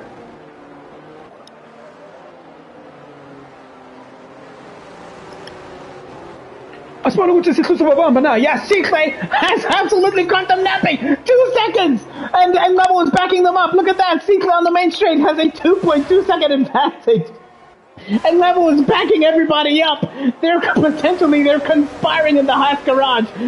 Gunther Steiner telling Level to back the pack up. Back that Haas up, says the Haas team principal. And then Level has given his teammate Chikwe a 2.5 second breathing space.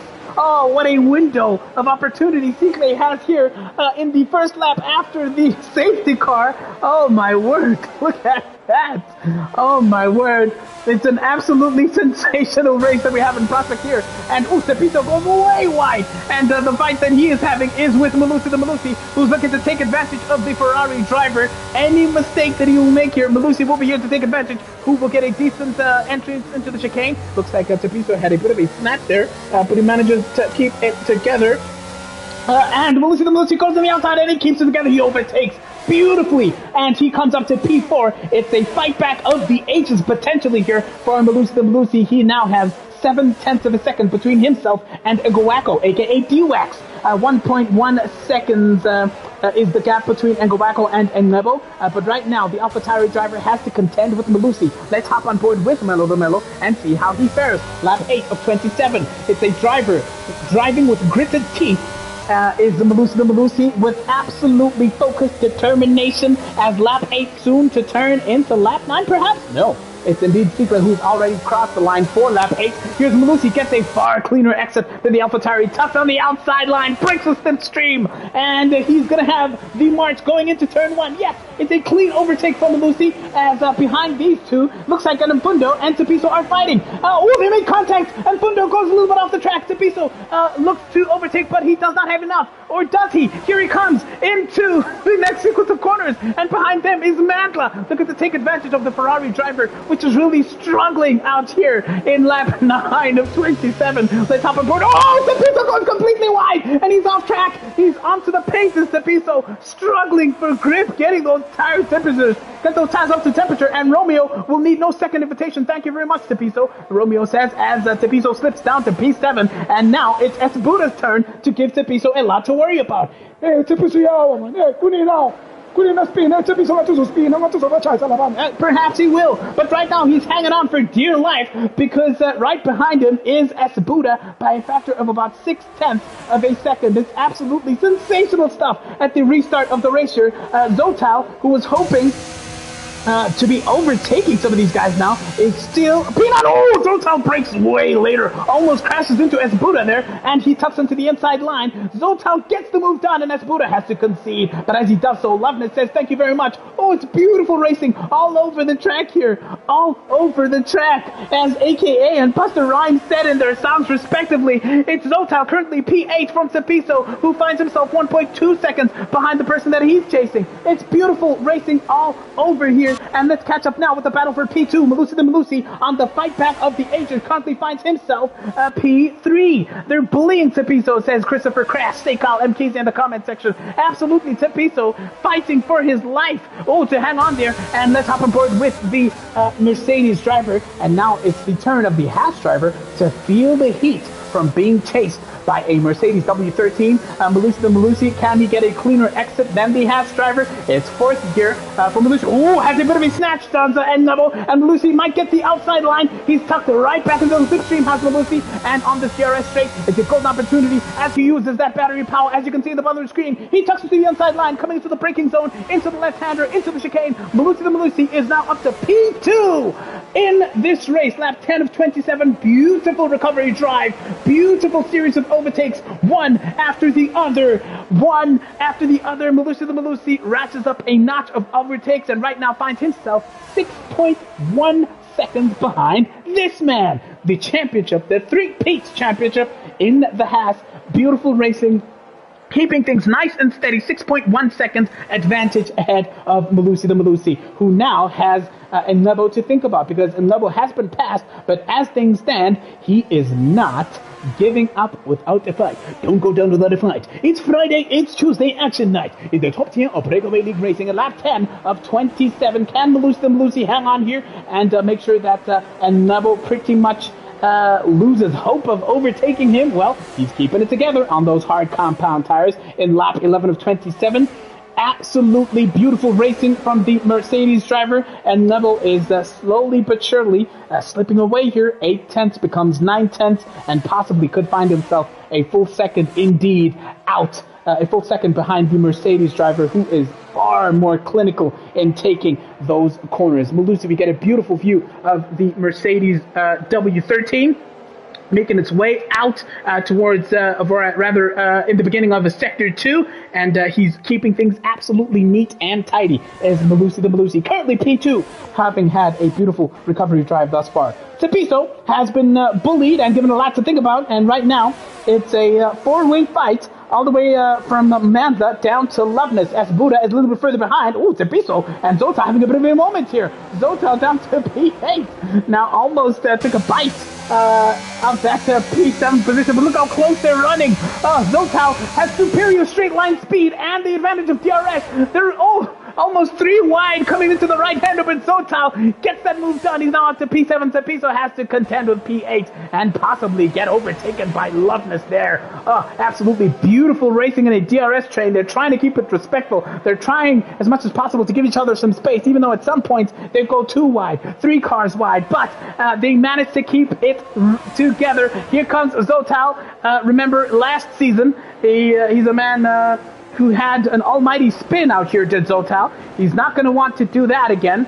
He spun as enthusiastically as a goose as they say in South Africa, but right now he has the enthusiasm of DRS on the main straight, and he overtakes Mandla to go up to P6 for Alpine on their home race. They cheer him on in the garage there as he's doing absolutely sensationally to make sure that Alpine can get a beautiful race result here. Remember, Zotal has already had his pit stop, so it's advantage Alpine if he can manage to inch his way further and further towards the front. But he's got a lot of ground to make up to Zotal.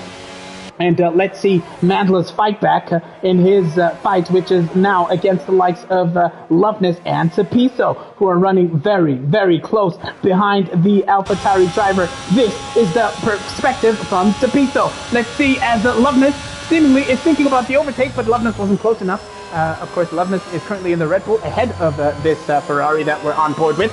It's lap 12 of 27. Who has the superior straight line speed on this main straight? Loveness thinks about it, but he tucks back into the slipstream, right back behind Mandla to take full advantage of the slipstream and the extra couple of tenths that he can get. And of course, he has the advantage of the rear wing opening and getting that extra couple of kilometers faster as far as speed is concerned. Meanwhile, Capoza in the comment section is still lamenting his race ending so prematurely in heartbreaking fashion. Everybody's overtaking my boy Cepiso, says Eslindo in the comment section. Yeah, Eslindo's really been struggling out here. He didn't have the best of qualifying sessions, did the Ferrari driver, and right now finds himself P9. He's been fighting for his life. He pretty much was overtaken by all of these drivers, Loveness, Romeo, Zotal, and finds himself now fighting to stay in touch with all these guys. Coming out of turns 1 and 2, Cepiso manages to keep it together. Ooh, Mandla and Loveness are having a titanic tussle here, and Loveness has, you're gonna have to make a little bit of contact as the AlphaTauri driver says, no, you will not pass. You shall not pass, says Mandla, channeling all of Gandalf from the Lord of the Rings, as Loveness is looking to be as aggressive as possible. They made a little bit of contact, but Loveness could not get that move done. And as those two drivers fought, Cepiso possibly has a chance, but he goes wide, does the Ferrari driver, and he goes onto the paint and has to come back onto the track and try to take advantage of DRS. Look at those rear wings open. Loveness is on the inside of Mandla. Can he get this move done? The answer is yes. Coming into the left-hander, Loveness gets the overtake finally done on Mandla, who will not go down without a fight here. It's beautiful racing. The DRS trains all over the track here. Just 13 laps of racing, but so much drama that we've seen thus far. And Mandla's fighting back. He's fighting back versus Loveness, whose red light is flashing, and that means his battery power is down to less than 10%. Mandla has a huge spin, and he's onto the paint himself. Mandla. Mara Mandla ngokuthemba kangaka. Uzoyithola kanjani uspina la ependeni? Mandla ngokuthemba kangaka jo. Oh, man. Mazda has an almighty spin and he finds himself all the way down to P10. He was fighting so hard, and the man who will thank his lucky stars now is Sapiso. He's now up to P8, and the specter of Mandla in the Alpha Tauri has been consigned all the way to the back. Meanwhile, there's a battle taking place between Enlevel and D-Wax. Oh, they make contact, and Enlevel is now off the track, and Fundo passes, and Zotal passes, and Enlevel will be reeling over there, making contact with D-Wax, who was giving nothing away. It's drama all over the track here in lap 14 of 27. We've had crashes, we've had a safety car, we've had a driver who pitted early, that being Zotal, and my oh my, what a day for him. He finds himself P5. Thankful of all that drama, he passed the likes of Enlevel, who was giving those top four runners a lot of headaches, and right now it's Zotal who finds himself P5 behind his teammates. Oh my word, what an absolutely dramatic race we've had out here. Mandla Gasheche, says Tindo in the comment section. Oh, wow, Capoza could never be you, says Mispano in the comment section. In lap 14 of 27, the race leader is this man, Cicle, who once again has been unchallenged, unbowed, unbent, unbroken, unchallenged at the front in the Haas, leading by a factor of 8 seconds. It's another lonely race. Marusile, porogile, I want to in for sure team radio. Abasa kulumina, bamsaleli radio. Yes, perhaps he is listening to music through the team radio. So relaxed, so comfortable is the race leader, is the three-time champion, Cicle, 7.9 seconds ahead of Malusi the Malusi, who is also keeping things clean, tight, and steady. And it looks like Loveness might have disconnected because he's left the session, he's left the lobby. Malusi the Malusi hovering at the 8-second mark behind the race leader. DOX is currently third, and Fundo currently P4. What a beautiful day for the Alpines. P5 for Zotal, meanwhile, who has already stopped, it must be said. And we then have Tapiso currently P6 and Level currently 7th, and there's a titanic tussle, another battle brewing. The Ghost of Loveness, rather, we're going to watch instead the battle between Esbuda and Level, a man who will absolutely be seething after making contact with the D-Wax and spitting and losing all of that ground. Lap 15 of 27. What a beautiful race it's been out here at Circuit Paul Ricard. Welcome to France. If you've just joined us, man, oh man, it's been such a beautifully dramatic race. We've had a safety car already, and we've had drama all over the track. Every single driver currently running a set of hard compound tires. And remember, the likes of Zotal and Loveness have already pitted. And hopefully Loveness can reestablish his connection to this lobby as we watch Esbuda get a far cleaner exit than the Haas driver ahead of him. Here we come now, hurtling towards the fast sequence of right-handers, and Esbuda's going to have to bide his time. He's nowhere near close enough to get this overtake done unless he's braver on the brakes in this final right-hander. Nope, not necessarily. Enlevel is still managing to keep it together, even though Enlevel has used so much of his battery power to make sure that the Haas stays in P7 as things stand. Beautiful, beautiful racing all over here. There's been a sprinkling of drama. Tindo says Cicle is so comfortable he's playing Tetris up front. Yeah, he's got a Nintendo DS on that steering wheel, integrated with Nintendo. He's having such a good he's having such a fantastic time in the race lead as we hop on board with the Williams of Esbuda. Esbuda is now the man holding the hopes, the dreams, the ambitions of Team Williams on his shoulders, considering Capoza, his teammates, crashed out in oh so dramatic fashion out of this race. Now, chasing Enlevel, whose red light is flashing. Remember, Enlevel using every ounce, every bit of his battery to make sure that he keeps Esbuda at bay here. So all Esbuda needs to do is stay within DRS, but as I say that, he falls out of DRS by a split second. He was out of DRS there by a factor of a couple of tenths, but manages to use his battery to make sure that he stays back within that second threshold to be able to open up that rear wing at the DRS zones and make sure that he could potentially inch closer and closer to the back of the Haas that he is chasing. Well, what a beautiful race we've had over here thus far, as behind these two is Mandla, who had his own dramatic moment, spinning out onto the paint and down into P9 himself. Esbuda versus Enlevel, round 3. Man, it's been lap after lap of these two battling. We have 10 laps of racing to go here in France, and we'll see whether or not these two can give us a memorable battle as we've seen the others do exactly that thus far. Now, Esbuda, and Neville goes into the pit lane, gets a 5-second penalty. Oh, that'll cost him. 5-second time penalty for Neville. Tepiso has also conceded, finally coming into the pit lane as well as team orders, please, for Alpine, says Crash. Crash wants to see these two cars swap positions, that being Zotal and Fundo.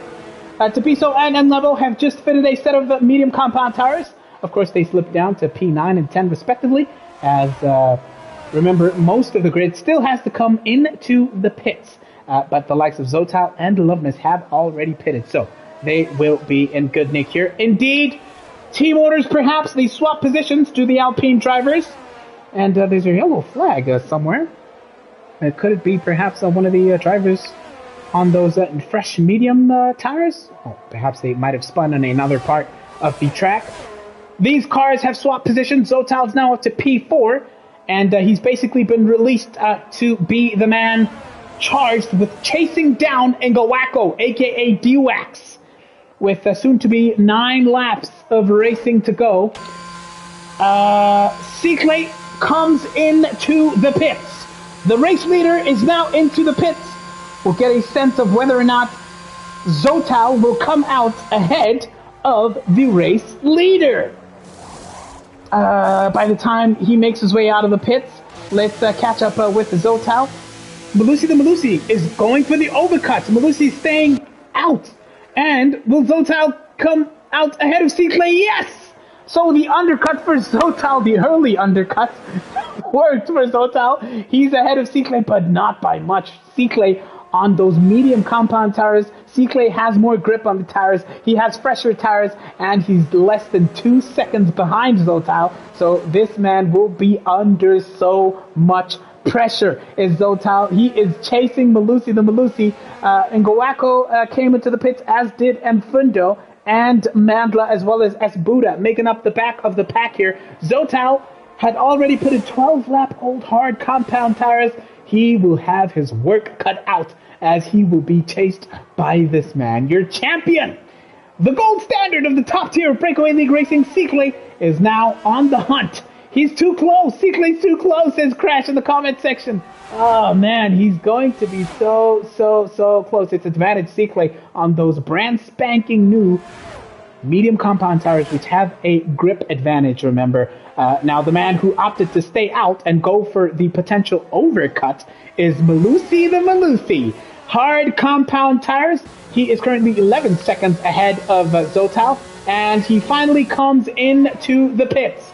And 11 seconds is definitely nowhere near enough for Malusi to come out ahead of Zotal. So as things stand, as we are about to begin lap 19 of 27, Zotal quite likely will be the man leading the French Grand Prix at Circuit Paul Ricard, as the Alpines on their home race are currently in the lead here. What a day for the Alpine drivers. Beautiful stuff. There's cheers, fist bumps, claps in the garage there in Alpine, and Mfundo somewhere on the track, currently P6, will be cheering on his teammate, but as he does so, Cyclate has managed to bridge that gap, which was hovering at the 2-second mark, and right now it is down to just 0.2 of a second. Cyclate is lining up that overtake, and on this section of the track, Zotal weaves to the left, to the right. He tries to break the slipstream, but Cyclate has way too much. Look at that speed advantage coming into the chicane. It's as smooth an overtake as you will see. And Cyclate gets the overtake done. It's advantage Haas. He's all the way back up to P1. Zotal on the hard compound tires is now going to have to fight to stay in touch here, and he's doing exactly that. He's not letting him go. Not letting him go. He's used up so much of his battery power, down to just 20% of battery for the Alpine versus the 62% of battery power that the Haas driver has. So Zotal will definitely have his work cut out here on tires which are older by a factor of 12 or so laps. But Zotal, of course, is running hard compound tires. He tried to Zotal, but Cyclate just has way too much speed, carries way too much into those corners. And right now, Zotal, as Cyclate builds up that gap, with each and every corner, Zotal will look to be hanging on to P2 and keep Malusi the Malusi at bay. And as I say that, the Mercedes driver is trying to bridge that gap. Currently 11.4, 11 and a half seconds behind Zotal. Can Malusi the Malusi catch up to Zotal here? Well, fresh medium tires, he's 11.2 seconds behind Zotal. Can he catch up? Let me know in the comment section. Will Malusi catch up here in P4? What a day for Loveness. What a day for Alfa Romeo. P4 for Loveness currently. Mfundo, P5. He needs the points. We've mentioned Mfundo needs to make sure that he does not slip into the relegation battle. But Mfundo is now, as I say that, he gets a 3-second time penalty. But behind him, by just half a second, is D-Wax.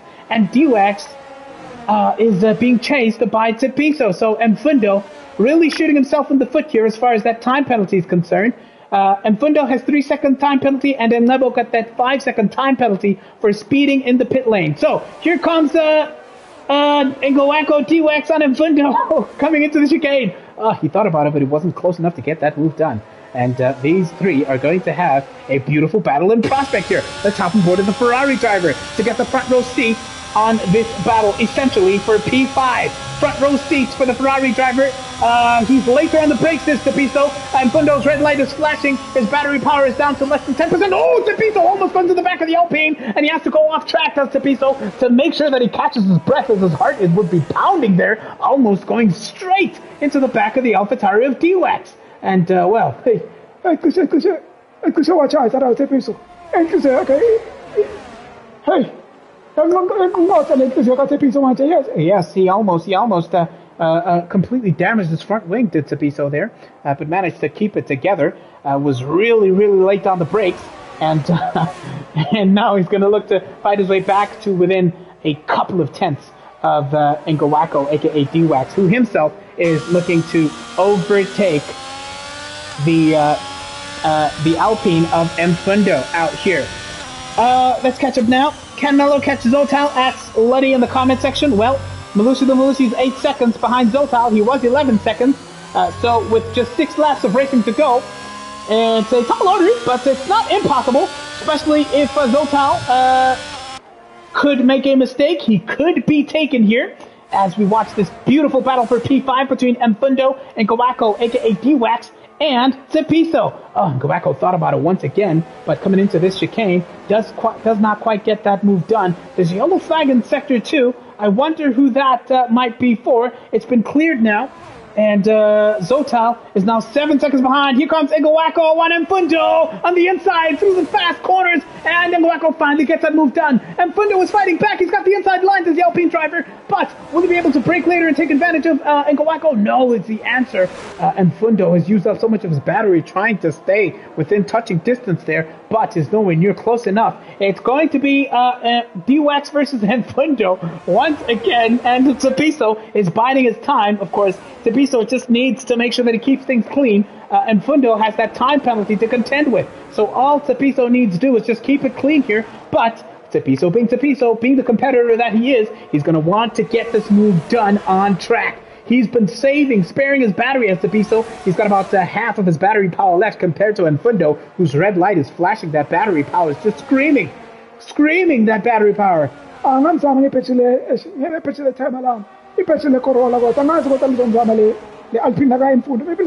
perhaps. But Mfundo has got his work cut out for him. That time penalty will definitely cost him here in lap 22 of 27. 5 laps of racing here to go. If you've just joined us, you have missed an absolute classic, I would say. It's Tepiso versus Mfundo versus D-Wax. Let's hop on board with the Ferrari driver. He's got DRS. He's got ERS. Side by side they go, wheel to wheel, and Tepiso will have the inside line coming into the chicane. And Mfundo has to concede, and he gets kicked down to P7. And, of course, he's going to be counting his lucky stars and thankful that Nlebo has a time penalty of his own. Ooh, Tepiso is going on D-Wax on the inside into the sequence of fast corners. Oh, it's a beautiful, audacious attempt, but Ngawako D-Wax manages to keep it together here, and D-Wax holds a tighter line through the final parts of this sequence of right-hand corners. Tepiso is feeling absolutely confident. He wasn't looking so comfortable in the beginning of this race, was the Ferrari driver, but right now, the Scuderia are absolutely screaming in approval, cheering him on, fist bumps in the garage there, because he is absolutely nailing the final part of this race here. And Cepiso can smell a potential P5 finish at the very least here. Can he even get it done? Even Enfundo will have DRS here. Who will be bravest? Who will blink last into turn 1? None of these drivers will be close enough to get that move done in lap 23 of 27. Oh, Enfundo gets an absolutely terrible exit coming out of turn 2 and loses all that ground. He falls out of DRS. He falls to... almost hovering at the 1 second gap between himself and Cepiso, currently now in P6 for Ferrari. So Cepiso is fighting back with beautiful composure here. And it's Ferrari versus AlphaTauri. It's ERS, DRS, and look at that straight line speed compounded with battery power. Cepiso gets a beautiful overtake into the chicane. But has a snap of oversteer, has to correct that steering coming out of the chicane. But Cepiso keeps it together. D-Wax here is going to look to fight back immediately. Ngawako is not going to go down without a fight. We saw Ngawako go absolutely defensive, stealthy, but this time he has to be the one on the attack. Can he get it done? He's on the outside. He's on the outside of Ngawako, and he tucks back onto the apex and manages to inch that gap down to less than 3/10, coming to the final part of Sector 3 here. He's going to have to keep it clean, will Cepiso, and he does so as we get the front row seats from the perspective of Ngawako. Beautiful stuff from these three drivers. They've huffed and puffed and tried to catch each other out. And it's been beautiful racing. With just 3 laps of racing here to go, DUX versus Enfundo. Every driver not giving an inch, and Enfundo is still hanging on. He's still hanging on by the skin of his teeth here, even though he has that 3-second time penalty versus Enlebo's 5-second penalty slightly behind him. Beautiful stuff over here. Enlebo, P8, 5-second time penalty for him. Mandla, Romeo, 14 seconds behind the Haas driver, finds himself P9 currently. It's still going to be a points haul. Mandla has still been racking up those points despite challenging races, despite the spin here today. He's still going to pick up points, and he's still going to inch closer and closer to safety by the end of this season. But 14 seconds behind, he's going to contend with Esbuda. Right now, it is D-Wax versus Cepiso. Looks like Cepiso the D-Wax overtook the Ferrari now as we were watching Mandla and Esbuda at the back there. So this battle is absolutely beautiful, sensational stuff. There looks to be someone who might have spun in Sector 2, and as I watched the track map, it might have been Esbuda who has lost. It was Esbuda. He's lost that gap of 2 seconds is now 12 seconds. The gap between Esbuda and Mandla. Here comes Enfundo on the back of Cepiso. Almost getting that move done. But not quite close enough for Enfundo to get that move done. Just 2 laps of racing here to go. Beautiful battling in the DRS trains that we've seen pretty much throughout the race out here in France. And Crash reckons that Malusi is not going to catch Zotal.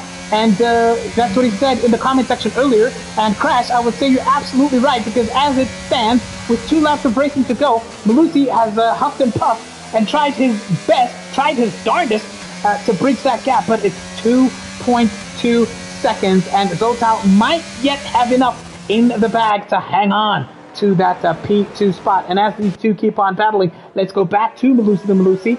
It's been a beautiful recovery drive from a man who started, remember, in P2 in this race. He struggled at the start and lost all that ground. Looks like Cepiso might have had it. Oh, and Lebo has crashed out. And Lebo retires. He becomes the 4th driver to retire out of this race.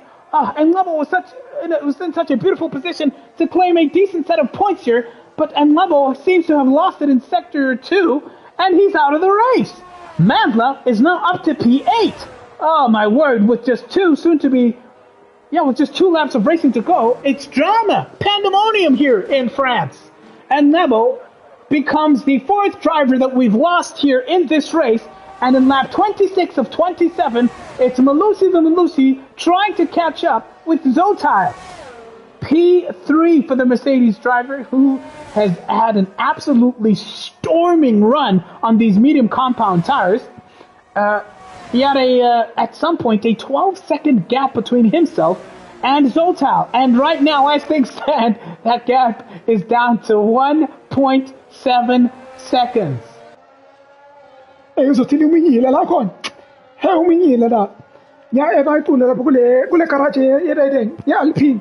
Balayitha amakhandlela bayacula la bacule ingoma zecilongo.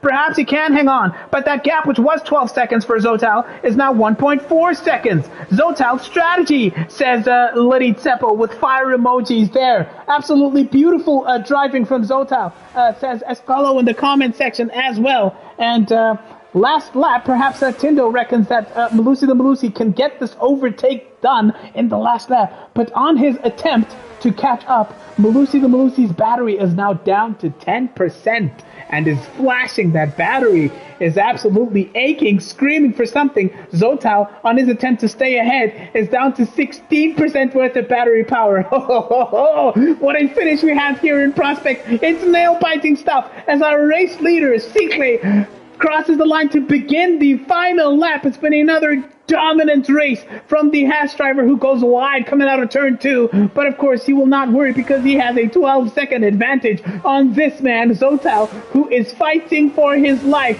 versus Malusi the Malusi as we get the onboard view from the man looking to claim P2. And as things stand on the final lap, he could yet find himself within the DRS of the Alpine.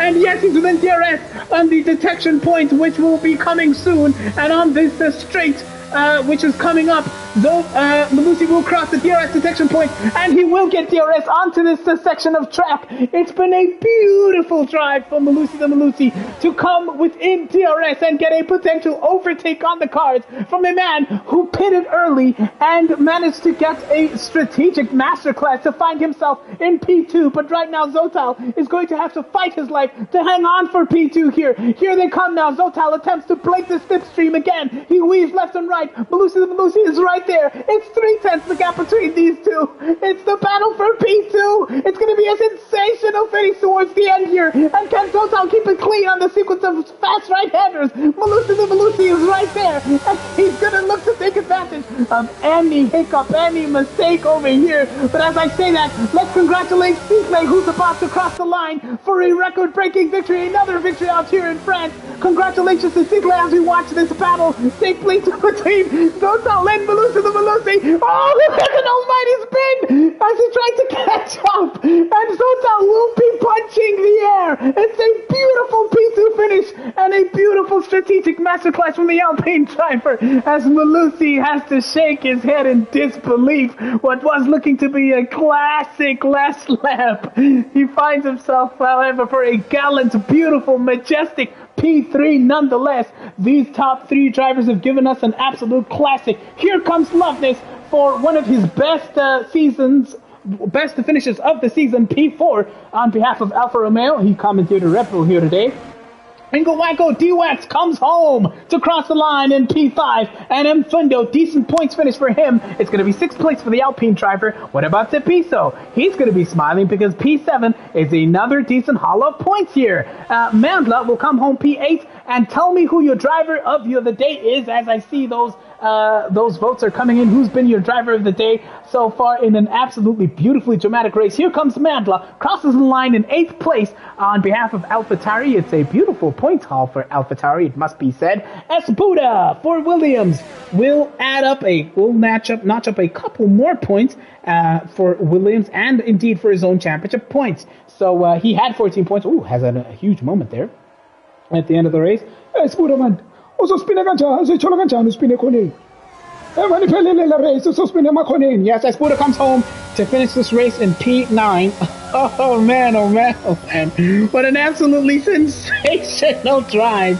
A beautiful strategic call from Zoltal here. Managed to keep it together. Malusi the Malusi, what a race that was. And Sikle once again with a beautiful race win out here in France. An absolutely beautifully classic race, and a man who gave us a lot to cheer about. A beautiful race to come home in P2. I'll start with you, Malusi the Malusi, to come home in P3 on the podium. Congratulations. That was a beautiful qualifying session and an absolutely dramatic race. Take us through that, Malusi. Zotin. Mic check, man. Terry. Dog, God, you're gonna give me a heart attack, bro. Give me a break, bro. Oh my God! Shout out Tyson, man. What a race! An absolutely beautiful race. That battle between you two, Malusi. Just take us through that journey. You've spoken throughout the season about getting your tires, your race starts right, and improving that. You had a huge moment at the start of the race. You fought your way back, and you had a titanic clash with Zotal towards the end. Just take us through that journey. It's a story arc. Yeah, no, man. First of all, congrats, Sisha, for the win, and shout out Zotal for being a headache. But yeah, man.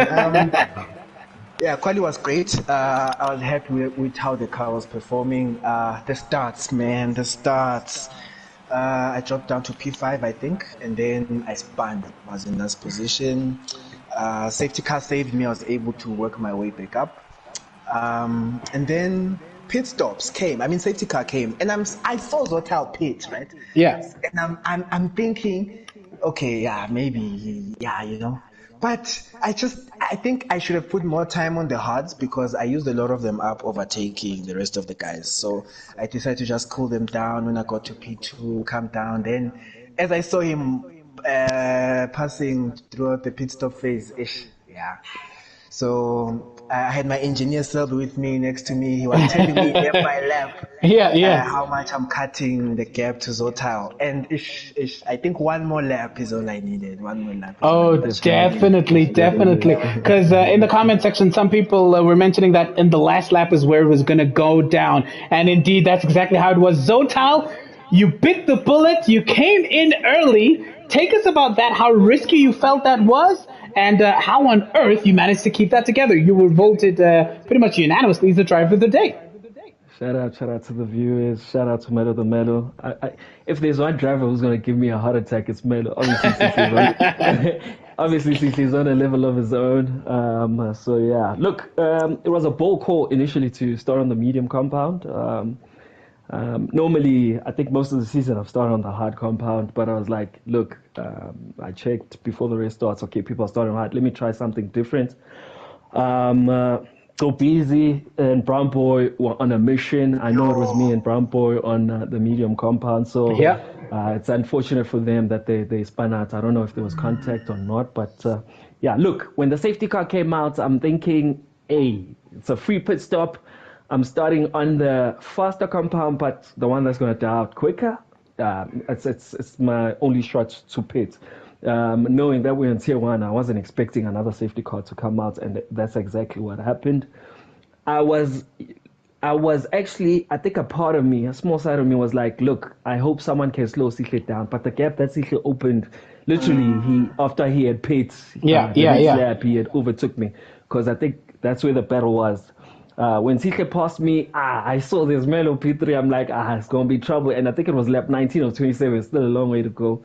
But look, we managed to make it work. Shout out to the hard compounds I have today, because I didn't believe I was going to, fight it for that long. But yeah, shout out P2. Let's go. Beautiful stuff. Another season's best finish for Zotal for Alpine. But of course, the man on the top step, the champion, the gold standard, Sihle. We saw you involved in a beautiful battle at the start of the race there. Kaboza gave you a lot to think about, but after that overtake, just take us through that initial battle and holding your own, and especially Zotal's strategy paying off and you having to fight back for the race win there. Congrats, Sihle. Yeah, that was unfortunate. First of all, congrats to Melo and Zotal. You both are my drivers of the day. You guys drove beautifully. Sorry to my teammate. I heard there was a collision with Tepiso. And yeah, to the two guys I was fighting in the beginning, I was hoping to drag Kaboza with. Yeah. I saw he had good pace, and I just saw them tangle behind me.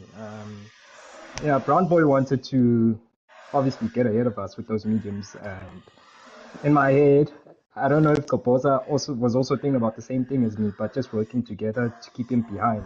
Yeah. At times, I didn't want to overtake Proposa, but wanted to keep Brown Boy behind me. Yeah. It ended too soon. After that, Zotal pitted. He gave me a headache. Yeah. So I had to be smart with my restart. I made sure that I opened a good lap. I opened a good gap. In the restart. That was absolutely One more comment. Like, shout out to the overtakes I was making. I've never made overtakes. Any overtakes like that. The overtakes I was making were crazy, guys. Like, I was patting myself on the back at the same time I'm stressed. Yeah. Man, we were watching your progress, and eventually, you caught up to your teammates, and you guys swapped positions. It was beautiful racing. I'm sure when you guys look back and you have your team debriefs, you're gonna see just how classic this race was from the pretty much at the front and at the back. Malusi, you've been involved in a lot of classics here. Is this one of your favorite tracks? We know Japan is famously one of your favorite. Is this one of your top tracks as well, Malusi? Nah, not at all. I enjoy the layout because there's a lot of fast corners, so I enjoy fast. Yeah. Oh man, absolutely beautiful racing, gentlemen. Congratulations, Zotal, Malusi the Malusi, and the 3-time champion Cycle. Remember, next time out, we are in Italy for the top tier. That is being, of course, Thursday at 7:30. Remember to tune in tomorrow. Our Tier 2 drivers race at 7:30 and Tier 3 at 9 p.m. Gentlemen, any final words here as Crash and Tapiso rightfully note that there was no collision earlier? Any final remarks? Yeah, my final remark is Usikle saying he's leaving Australia. He ain't going nowhere. He'll be here next season. And ngifuna ukureyisa until nizele umuhle. No, what a race, man. I enjoyed this. I enjoyed it. The thrill at the end was fire. It's refreshing to see Zotal back, you know? Yeah. It's refreshing because, and another thing is sometimes he'll be up there and then he'd have either an incident or a spin, right? So it's refreshing to see him there. It's refreshing to see him try something different and hold his ground. So shout out, look back and see, just when someone thinks there's hope of catching him, don't know. There's one thing I'm happy about. I heard you guys talking about my guest shifts and quality, etc. That's stuff that I also learned from. And I'm glad I'm able to teach you guys in this league as well. And bro, I want racing. I want everyone here to get quick. We need to represent this country, dude. We have the potential. Beautiful race, man, from pretty much all throughout the grid. Thank you so much. You make this top tier absolutely something absolutely special. And to everybody who's tuned in here today, thank you for joining us. If today was your first time joining us, thank you for tuning into the top tier Breakaway League Racing. You've seen how classic today was, and I'm pretty sure we'll have more of the same in our tier 2 and 3 races, as well as when these guys come back on Thursday. Catching up with the final comments, thank you. Estelo and Crash says we need a Bronco and Kaposa involved. That would have been so great. And Seppo Temba, if he was involved, it would have been absolutely even more amazing, even though it was a fantastic race nonetheless. Absolutely 100% Crash. Thank you, everybody. This has been the Top Tier Breakaway. My name is Bob. And I'm on call. Yes, and Pratox as well. We will see you tomorrow, 7:30 on the Top on Breakaway. Thank you, and good night. Cheers. Cheers, boys. Cheers, guys. By the way.